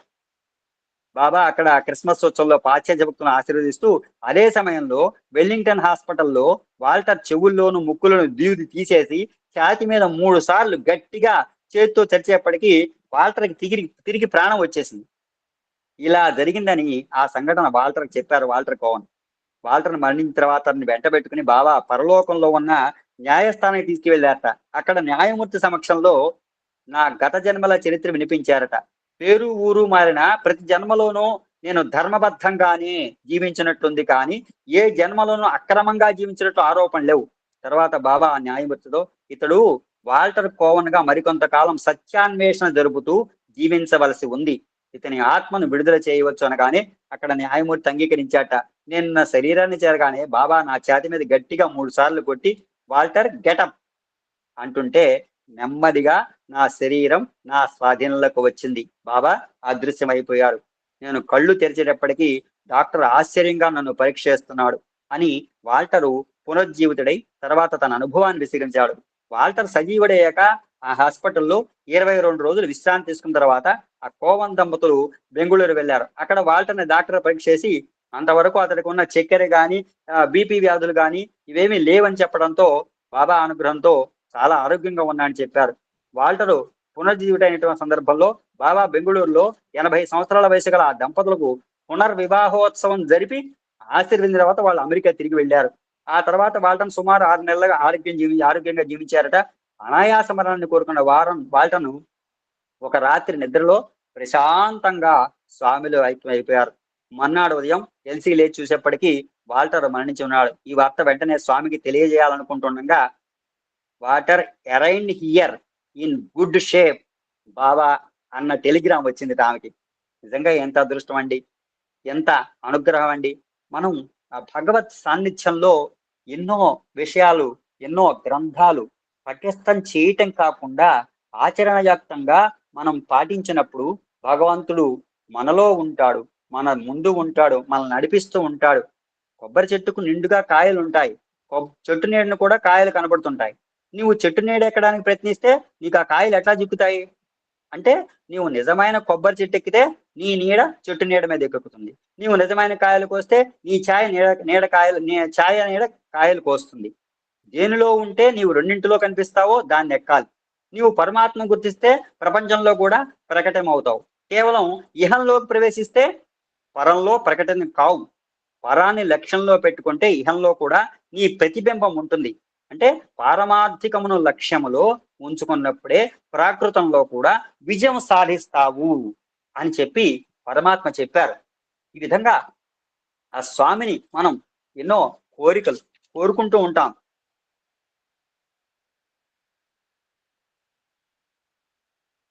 ఆ పరమాత్మ యొక్క అనుగ్రహం కోసం మనం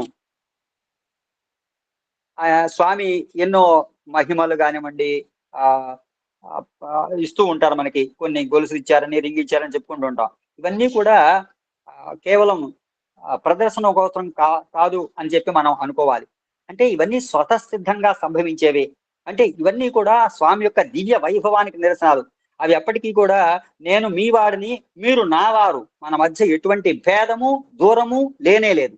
ఇటువంటి పరమాత్మ సచ్చిదానంద తేజోస్వరూపుడై మనల్ని చక్కగా అనుగ్రహిస్తూ అవతారములను మనం ఎట్టి పరిస్థితుల్లో కూడా అత్యంత ఆదర్శవంతముగా, ఆదర్శనీయముగా మనల్ని కనుక మరి స్వామి చెప్తూ ఉన్నారు. పవిత్రమైన నాలుక 4 పాపాలు చేస్తున్నారు. అబద్ధం చెప్పవద్దన్నారు, చాడీలు చెప్పవద్దన్నారు, ద్వేష మాటలు చెప్పవద్దన్నారు, అధికంగా మాట్లాడవద్దన్నారు. అంటే గోవింద దామోదర మాధవేతి అన్నారు పరమాత్మ.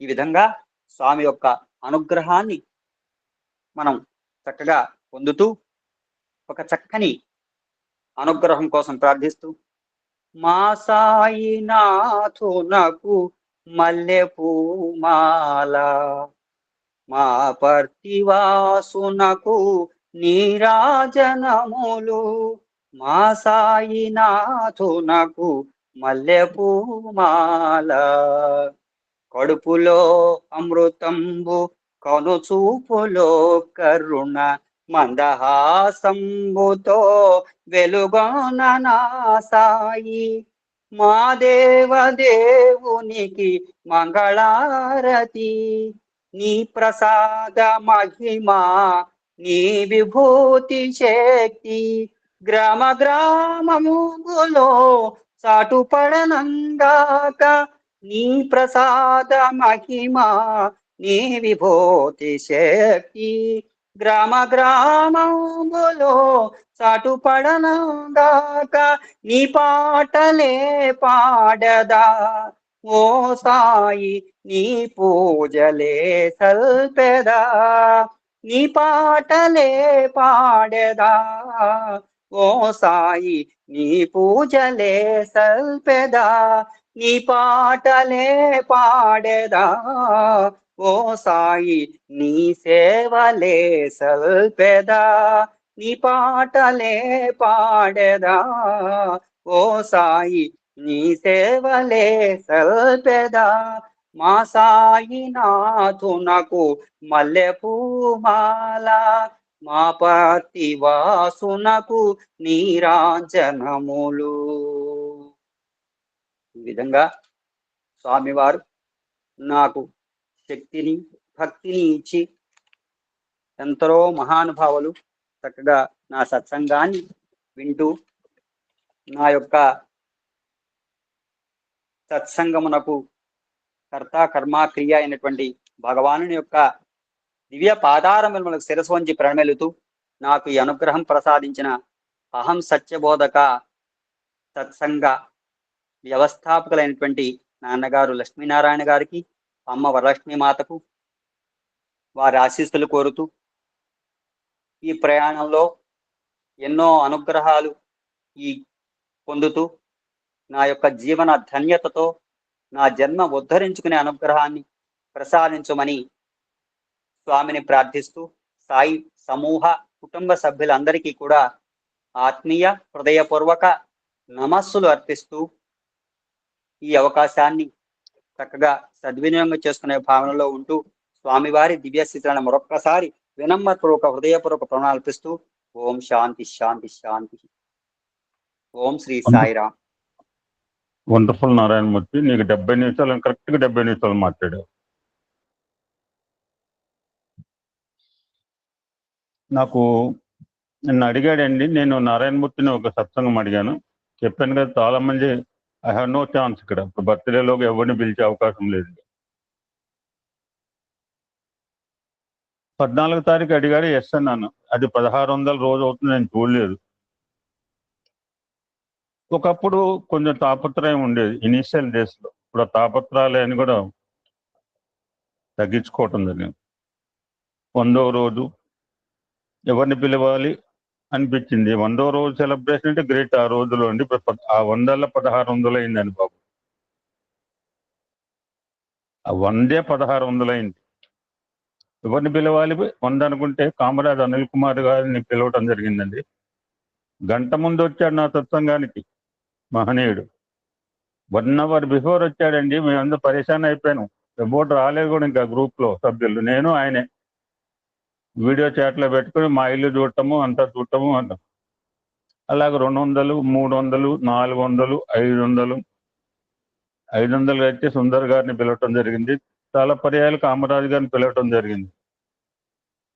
అలాగే సంవత్సరం 2, 3, 4 నేను చేస్తున్నా అని చెప్పి వేరే గ్రూప్ వాళ్ళు కూడా 600, 700, 800 వాళ్ళు చేసుకున్నారు. మంచిదే, ఇటువంటి ఇమిటేషన్ చేస్తే మంచిదే, అన్ని ఇమిటేషన్ చేయొద్దు. ఇప్పుడు నాకు అటువంటి ఐడియా కూడా లేదు. చూద్దాం, ఇంకో సంవత్సరం అయితే చేస్తామో. అది కూడా నాకేం లేదు, చెప్పాను కదా. ఎందుకంటే నేను ఫిజికల్గా పిలవాలి అనుకున్న వ్యక్తి ఒక ఆయనే. నేను ఫిజికల్గా ఇక్కడికి పిలవాలి, ఎందుకంటే ఆయన ఆత్మ నా చుట్టూ తిరుగుతుంది, నా ఆత్మ ఆయన చుట్టూ తిరుగుతుంది. మన అమ్మగారితో మాట్లాడితే చాలా ఆనందపడింది. రాండి సాయిరామ్, మా ఇంటికి రాండి, పుట్టపర్తి రాండి అని కామరాజ్ విజయలక్ష్మి అడిగింది. నాకు పిలవాలంటే సార్నే అనమాట. బికాస్ హీ నోస్ ద పెట్టి వెల్. మిగిలినందరూ ఆహా ఓహోలే. ఏమి జరుగుతోంది ఇక్కడ, ఎలా సాగుతోంది, ఏ సంకల్పంతో సాగుతోంది, సొంత డబ్బాల గురించి చెప్పుకుంటున్నారా ఇక్కడ, అయితే స్వామి తత్వాన్ని పంచుకుంటున్నారా అని ఏఎస్బి గురించి కూలంకషంగా తెలిసిన వ్యక్తి మహనీయుడు ఇద్దరే ఉన్నారు నాకు తెలిసి. ఒకటి స్వామి, ఆయనకి స్వామి అనుంగ శిష్యుడు కామరాజ్ అనిల్ కుమార్ గారు. మిగిలిన వాళ్ళు ఎవరికి తెలియదండి.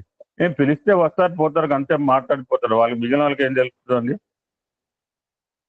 What is going on here, Swami knows only అంటే అనిల్ కుమార్ గారు. ఎందుకంటే నేను చెప్పాను, మనందరి హృదయాల్లో కామరాజు విజయలక్ష్మితో మాట్లాడినారు. అమ్మా మీ వారు చాలా అదృష్టవంతులమ్మా, అందరి హృదయాల్లో భగవంతుడు ఉన్నాడు, అలానే అందరి హృదయాల్లో మీ వారు ఉన్నారమ్మా. అది అందరికీ సహజం, అనితర సాధ్యం. ఇంతమంది హృదయాల్లో గూడు కట్టుకుని ఉన్న మహనీయుడు ఆయన. సో ఆయన ఎప్పుడైతే ప్రత్యక్షంగా కనపడపోయేందుకు ఇంకా ఎవరు నా పెద్దగా ఐఎమ్ నాట్ ఇంట్రెస్టెడ్. అంటే ఎప్పుడు నేను తక్కువ చేయట్లేదు. నాకు ఎక్కువ తక్కువతో సంబంధం లేదు. నా లక్ష్యం వల్ల స్వామి అండి, మా ఏమీ స్వామి. అటువంటి 1600 రోజున నారాయణమూర్తి, నువ్వు ఎవరికి తక్కువ కాదు నారాయణమూర్తి, గుర్తుపెట్టుకో. నువ్వు ఎవరికి తక్కువ కాదు. బహుశా నేను ఎవరిని పిలవలే అని చెప్పి బహుశా నువ్వు 14, నేను చూడలే, నువ్వు 14వ తారీఖు అన్నప్పుడు ఇట్ కమ్స్ ఆన్ 1600 డే ఒక అచీవ్మెంట్. ఎందుకంటే మైల్ స్టోన్ కదా గురు. 1600, 1700, 1800 చేరాలి మనం. జూన్ పాటికి 1500 చేరుతాం అనుకుంటున్నాను. ఇంకో 2 years. మొట్టమొదటిగా నేను ఆలపించిన గానం శ్రీమాన్ అనిల్ కుమార్ గారు రచించినదే స్వామి గురించి. వారి ఆ పాటను నేను ఎంచుకోవడం జరిగింది. అది ఎంత కలిపారు చూడండి స్వామి వారు, ఎంత అదృష్టమో నాకు కూడా. సాయిరామ్. ఆయన చాలా ఆనందపడుతుంటాడు, ఎందుకంటే ఆయన కోరుకునే ఇటువంటి సత్సంగాలు. అసలు విషయాలు మానేసి ఇప్పుడు వేరే విషయాలు, సొంత విషయాలు చెప్తున్నారు చాలా మంది. ఆయన చాలా హృదయం, పరితప్త హృదయం, పాపం చాలా బాధపడ్డాడు. ఈ విధంగా స్వామిని అడిగానే, స్వామి దగ్గర పర్మిషన్ తీసుకున్నానే, స్వామి మహత్యం గురించి చెప్పాలి అన్న దాన్ని నువ్వు మిస్యూటిలైజేషన్ జరుగుతుంటే ఆయనకు హృదయం తట్టుకోలేకపోయింది చివరిలో. అటువంటి పవిత్రమైన రోజున, 1600 రోజున అద్భుతమైన సత్సంగం Narayanamurthy. You touch different, almost you touch each and every aspect. You touch spiritual aspect, you touch Bala Vikas. That ఇవాళ అనుకోకుండా చిల్డ్రన్స్ డే అయింది, బాలల దినోత్సవం. మనందరం కూడా బాలలమే. ఆయనే పెద్ద బాలుడు. ఒక చిన్న ఫోటో పెట్టాను, చూసే ఉంటారు. పిల్లలు పోతుంటే మధ్యలో ఉంటుంటే ఒక క్యాప్షన్ రాసిన ఎవరో, Swami also one of the children among the children. మనందరూ ఆయన పిల్లలు. ఈ పిల్లల్ని ఎలా పెంచాలో ఆయనకి తెలుసు, ఎలా పెంచితే ఆయనకి నచ్చుతుందో కూడా ఆయనకి తెలుసు. Is guiding us, is moulding us, is training us, is directing us. మనకి కర్త, కర్మ, క్రియ, ఎవ్రీథింగ్ ఆయన. ఎందుకంటే పిల్లలు నాటికలు, స్వామి దగ్గర నాటికలు వేసినప్పుడు కర్త, కర్మ, క్రియ అలాగా ఉన్నవాళ్ళు నాకు ఒకళ్ళిద్దరే కనిపించారు. దాసనారాయణరావు గారు. కథ, స్క్రీన్ ప్లే, దర్శకత్వం అన్ని ఆయన పెట్టుకున్నారు. నాట్ ఈజీ గురు 10 పోస్టులు చేయటము. ఒక పోస్ట్ చేయడానికే కింద మధ్య పడే రోజులు. కథ, స్క్రీన్ ప్లే అందరూ అట్లా పెట్టుకోలేరు. కేవలం దాసనారాయణ లాంటి అటువంటి కర్త, కర్మ, క్రియ. ఈ ద ఫోర్త్. మన శక్తి ఆయనే, మన సోర్స్ కూడా ఆయనే, మన గమ్యం ఆయనే. అటువంటి పరమాత్మ యొక్క సంకల్పం చేత you had a fantastic message Narayanamurthy. God bless you. Thank you so much. Sairam నాన్నగారు.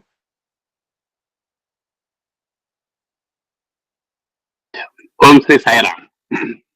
భగవాన్ దివ్యశ్రీ చరణాలకు హృదయపూర్వక స్వాగతాలు చేసుకుంటూ, ఈరోజు యంగ్ అండ్ డైనమిక్ డిఎల్ఎన్ మూర్తి, ధార నారాయణమూర్తి గారు, మనం రాధ అనుకుంటాం, దాన్ని తిరగేస్తే ధార అయింది. అలాంటి సత్యసాయి అవతార, పరిపూర్ణ అవతారైనటువంటి సత్యసాయి యొక్క మన వాగమృతాన్ని ఒక ధారలాగా కురిపించి ఆ స్వామి యొక్క వాక్ సుధాధారని చేయటం చాలా ఆనందంగా ఉంది. భగవాన్ ఎక్కడో లేడు, మన హృదయంలోనే ఉన్నాడు అని ఆయన నిరూపించడం జరిగింది. దేవాలయాలంటే చెప్పారు ఆధ్యాత్మిక విద్యా కేంద్రాలు, మానవ జీవన ప్రయోగశాలలు, ఆత్మ శిక్షణ తరగతులు అని ఆయన చెప్పడం జరిగింది. అంతకంటే దేవాలయాల గురించి ఇంత విశ్లేషణ చేయడం అనేది మనం ఎక్కడ కూడా చూడాలి.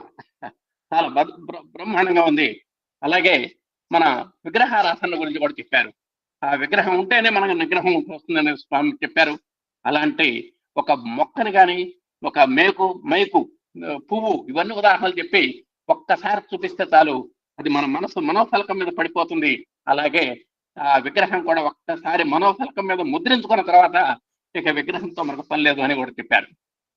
భగవంతుడి గురించి ఒక్కటే చెప్పారు ఆయన. ఆ భార్యాభర్తల సంభాషణలో ఉండేది భగవాన్ ఒక్కడే, వచ్చేది పోయేది మనం అని ఆ భార్య ద్వారా భగవంతుని యొక్క తత్వాన్ని చాలా చక్కగా, నిజంగా అమ్మాయి నుండి అంత విజ్ఞురాలు అవునో కాదో కానీ వచ్చేది పోయేది మనమయ్య, శాశ్వతంగా ఉండేటువంటిది పరమాత్మ అనేటువంటి ఒక అమ్మ కోటేశ్వరరావు గారు చెప్పండి సార్. దిట్టకవి గారు మెసేజ్ లో ఆయన బుక్ రాసిన సత్సంగాల్లో ఇప్పుడు చెప్పిన ఎపిసోడ్ అని ముందు అనమాట. ఈయన ఎక్కడో చదివాడు, బాగా మంచి టైంకి రికార్డ్ చేసుకున్నాడు. చాలా బాగుంది సార్. వన్స్ దిట్టకవి ఎక్స్ప్లెయిన్ చేసింది సనాతన్ సార్. ఎస్ సార్, అది నిజంగా మన మనోఫలకల మీద ఒక ఐఎస్ఐ ముద్రలాగా పడింది. వాళ్ళ ధారా నారాయణమూర్తి మన హృదయాల్లో పడేశాడు. వచ్చేది పోయేది మనమే కానీ, అందుకనే పరమాత్మ శాశ్వతం అని కూడా చెప్పారు. అలాగే ధర్మం అంటే ఏమిటో చెప్పారు. ధర్మ పరిరక్షణ కేంద్రాలు, దేవాలయాలని కూడా చెప్పారు. తర్వాత మానవీయ విలువలు చక్కగా చెప్పారు. చక్కెరలో చక్కెర అన్నాడు, మంచులో చల్లదనం అన్నాడు, అగ్నిలో వేడన్నాడు.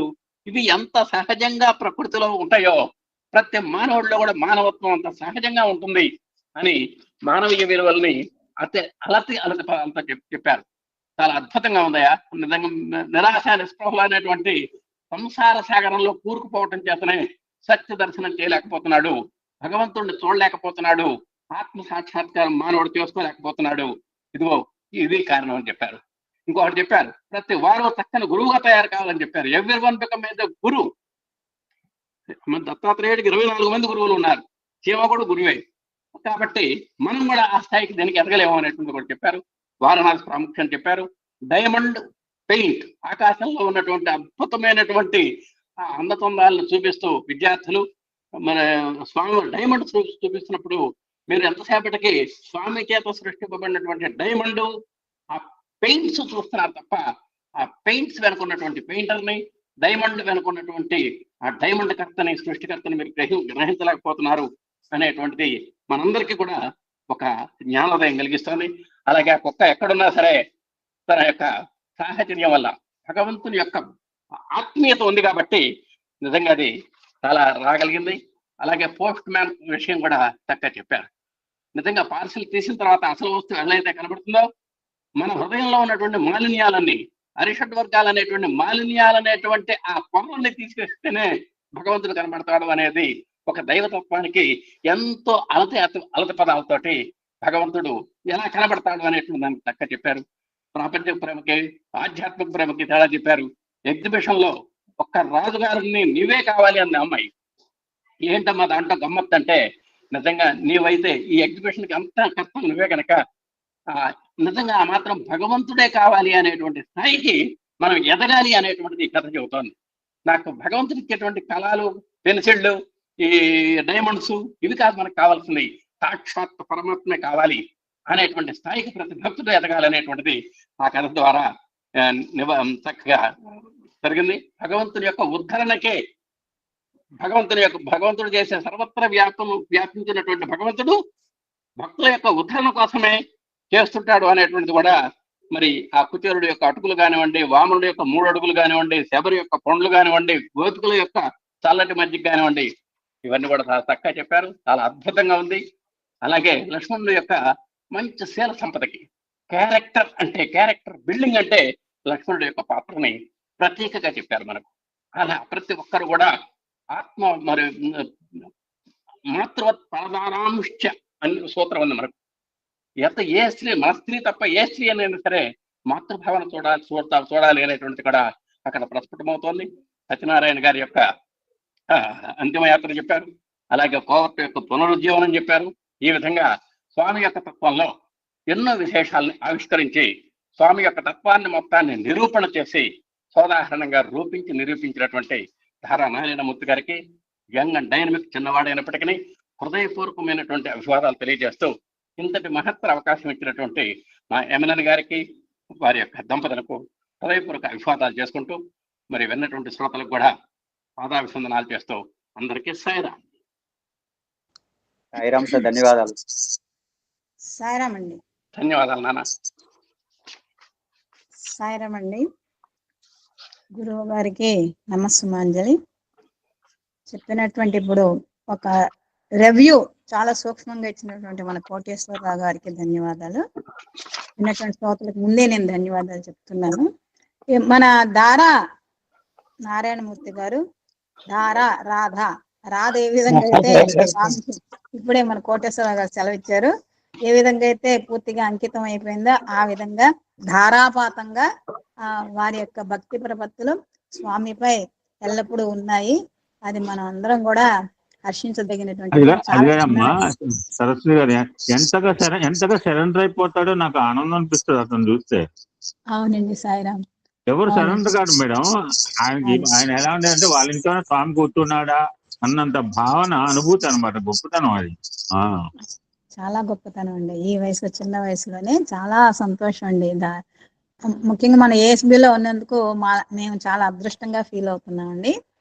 ఆ తర్వాత వారు ఎన్నో ఉపమానాలు చెప్పారు. ఈ 1600వ రోజు ఏఎస్బి యొక్క చరిత్రలో అది చక్కగా నిలిచిపోతుంది ఈయన ఉపన్యాసం అండి.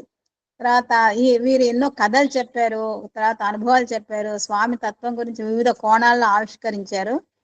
తర్వాత భార్య భర్తకు కనువిప్పు చేసినట్టు విధాంతం దృష్టాంతం చాలా అద్భుతంగా ఉంది. నిజంగానండి స్వామి భక్తుల్లో చాలా మంది పురుషులు భార్యల వల్లనే స్వామి దగ్గరికి వస్తున్నారండి.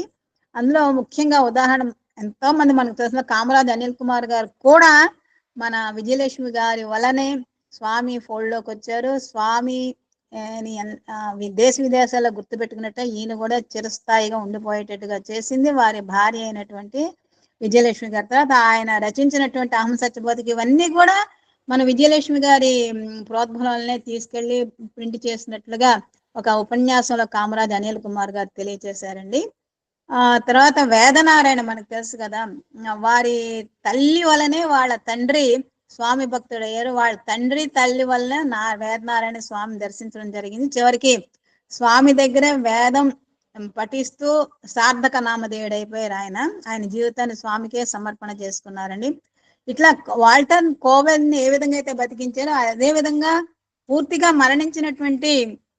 అంటే మరణం అంటే ఒకటే అండి, మరణించినటువంటి వేదనారాయణకి పునర్జన్మనిచ్చింది కూడా స్వామినని ఒకసారి ఆయన ఉపన్యాసంలో తెలియచేశారండి. ఈ విధంగా రాధాకృష్ణ గాని బోస్ గారు గాని ఇలాగా. ఇక్కడ నాకు ఒక ఒక్క విషయం చెప్తానండి, ఒక్క నిమిషం. ఏంటంటే ఈ మధ్య ఒక సత్సంగం విన్నాను. అందులో స్వామి వారి స్టూడెంట్ స్వామి దర్శనం చేసుకుని భార్యతో సహా కారులో వెళ్ళిపోతూ ఉంటే బెంగళూరు అనుకుంటాను, బెంగళూరుకి సమీపంలోనే వాళ్ళ కారుని ఎదురుగుండా వచ్చినటువంటి ఓల్వో హెడ్ ఆన్ కొల్యూజన్ అంటారు కదా, కొట్టింది అనమాట. కొట్టేసరికి వీళ్ళ కారు పిపి అయిపోయింది. ఈ స్టూడెంట్ కి ఏమో కొంచెం బాగానే దెబ్బలు తగిలిని, కానీ స్పృహలో ఉన్నాడు, లేచాడు, అందులోంచి ఎట్లాగో బయటకు వచ్చాడు.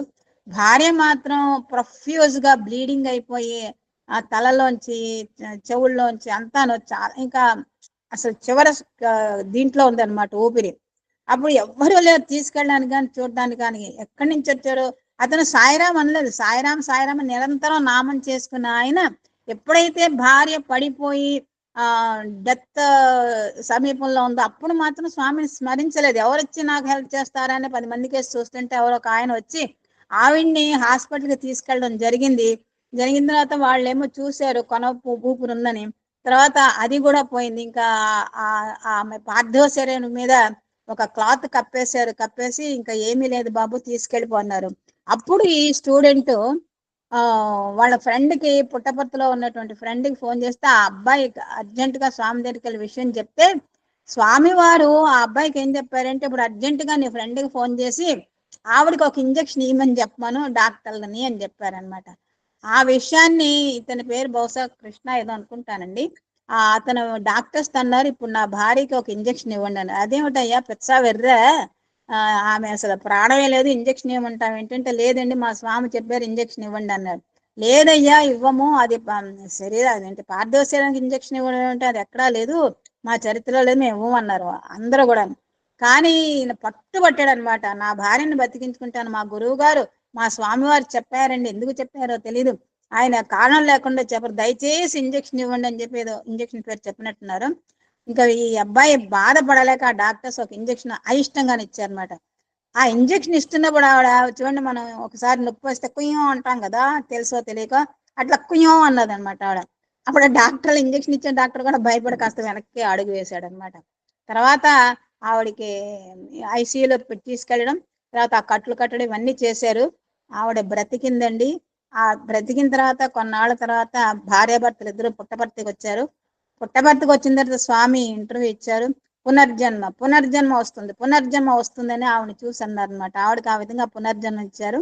తర్వాత స్వామి అప్పుడు చెప్పారు అనమాట, నువ్వు డ్రైవ్ చేసుకున్నంత సేపు కూడా సాయిరాం అన్నావు, ఎప్పుడైతే నీ భార్య ఆ విధమైనటువంటి స్థితిలో చూసావు అప్పుడు సాయిరాం మాట మర్చిపోయావు. నేను అక్కడ రోడ్డు మీద నిలబడి చూస్తున్నాను, నన్ను పిలుస్తావేమో నేను సహాయం చేద్దామని, నన్ను పిలవలేదు, నా నామం తలుచుకోలేదు నువ్వు, కానీ అంతకు ముందు చేసి రాయరాం వల్ల ఒక అతను వచ్చి నీకు హెల్ప్ చేశాడు, నేను అసలు రెడీగా ఉన్నాను నీకు హెల్ప్ చేద్దామని, నువ్వు నన్ను మాత్రం తలుచుకోలేదన్నారు అనమాట. అందుకని మనం ఎప్పుడు కూడా కష్టం వచ్చినా సుఖం వచ్చినా ఎప్పుడు కూడా నామం చేసుకోవాలనేటువంటి విషయాన్ని మనకి తెలియచేస్తున్నారండి. ఈ విధంగా చాలా చక్కటి దృష్టాంతాలు చెప్పారు వారు. తర్వాత దేవాలయం యొక్క ప్రత్యేకత, తర్వాత ద్వారముల యొక్క నిర్మాణము చాలా అద్భుతంగా తెలియజేశారండి. ఏ దేవాలయం ద్వారం ఏ విధంగా ఉంటుంది, ఎందుకు ఉంటుంది అనేటువంటి విషయాలు. భగవంతుని యొక్క అవతారాలు, భగవాన్ సత్యసాయి బాబాది పరిపూర్ణ అవతారం, ఆయన దివ్య గురువు. మనకు అసలు ఏది మంచిదో ఏది కాదో మనకు తెలియదు, స్వామికి తెలుసు. మనం కోరుకోవచ్చు. చంటి పిల్లాడేమో చాకు తీసుకుని ఆడుకుంటాడు, అప్పుడు తల్లి గద్దించి వాడు ఏడుస్తూ గిలగిల కొట్టుకున్నా చాకు తీసేస్తుంది. ఎందుకంటే అది దానివల్ల ప్రమాదం. అదే విధంగా మనం కోరే కోరికలు కొన్ని మనకి ప్రమాదాన్ని తెచ్చి పెడతాయి. అందుకని స్వామి శాంక్షన్ చేయరు, మనకి ఎటువంటిది మంచిదో అదే ఇస్తారనమాట. తర్వాత మన దారా నారాయణమూర్తి గారు భగవన్నామం గురించి చెప్పారు, ఎప్పుడు కూడా నామం చేసుకోమన్నారు. తర్వాత ఇట్లాగే ఇందాక మన కోటేశ్వర గారు రివ్యూ చేసినప్పుడు భగవంతుడికి కూడా కొన్ని కోరికలు ఉంటాయండి. ఆ కోరికలు అంటే వామనుడు కోరిక, తర్వాత వామన అవతారంలో 3 అడుగులు, అది ఏంటి తన గురించి కాదు, లోక మంచి గురించి. అదే శ్రీరాముడు శబరిని ఆకలి వేస్తుంది ఏమన్నా పెట్టమనడం, అదే కృష్ణుడు గోపికల్ని కుచేళ్ళు కూడా ఏం తెచ్చామనడం, ద్రౌపది దగ్గరికి వెళ్ళి ఆకలి తీర్చమంటే ఏమీ లేదంటే ఒక్క మెతుకు చూసి పెడుతుంది, దానివల్ల అక్షయమైనటువంటి ఐశ్వర్యాలు ఇవ్వటం, ఇట్లాంటివన్నీ. అంటే మానవులకే కాదు భగవంతుడు కోరుకుంటే ఎటువంటి కోరికలు, ఆయన గురించి కోరికలు కాదు, మన ఉద్ధరించాలనేటువంటి కోరికలు, మన సన్మార్గంలో నడిపించాలని కోరికలు ఉంటాయనేటువంటి విషయాన్ని తెలియజేశారు. ఈనాటి యూత్ వరుస వాయువు లేకుండా ప్రవర్తిస్తూ ఉంటారు స్త్రీలతో. అందుకని లక్ష్మణుని చరిత్ర ప్రతి యూత్ కూడా చదవాలండి అని చాలా చక్కగా నొక్కి వక్కాడించారు. చూడండి, వాళ్ళ ముగ్గురు కూడా వయసులోనే 30 సంవత్సరాల లోపు వారే అరణ్యవాసం చేసేటప్పుడు, అయినప్పటికీ కూడా లక్ష్మణుడు ఎంత ఇంద్రియ నిగ్రహం కలిగి ఉండి వదిన గారి పాదాలు తప్ప ఇంకా ఏమీ చూడకుండా ఆమె పాదాలకు మాత్రం దర్శించుకొని తల్లిలాగా నమస్కారం చేసుకున్నారండి.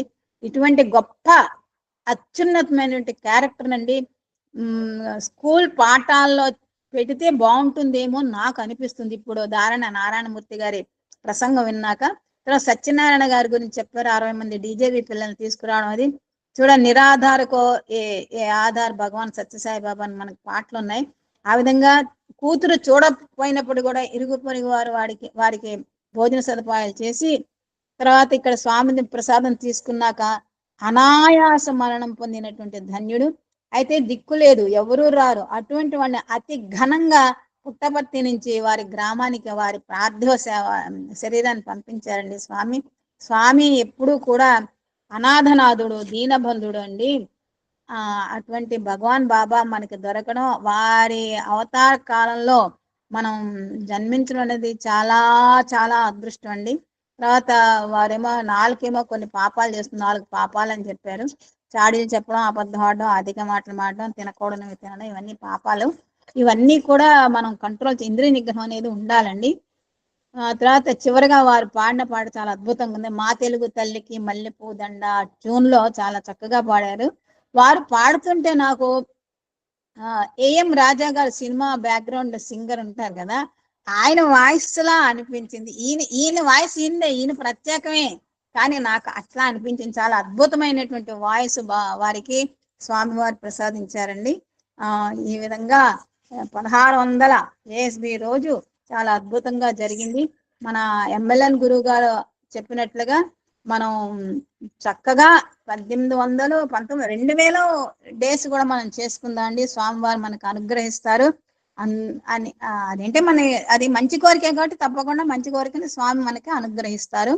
తర్వాత మన గురువు గారు అనిల్ కుమార్ గారికి అంజలి సమర్పించారు, నేను అంటాను ఘనంగా, చాలా ఘనంగా సమర్పించారండి.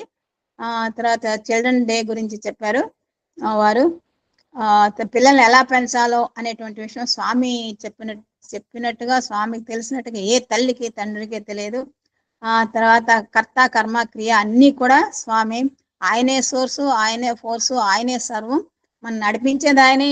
ఇప్పుడు నేను చెప్తున్నానంటే నేను కాదు, చెప్పించింది స్వామి వారే.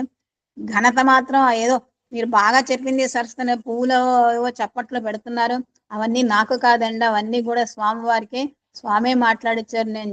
ఆయనే కర్త, ఆయనే కర్మ, ఆయనే క్రియ. ఇటువంటి అద్భుతమైనటువంటి శక్తిని ఇచ్చినటువంటి భగవాన్ బాబా వారికి కృతజ్ఞతలు.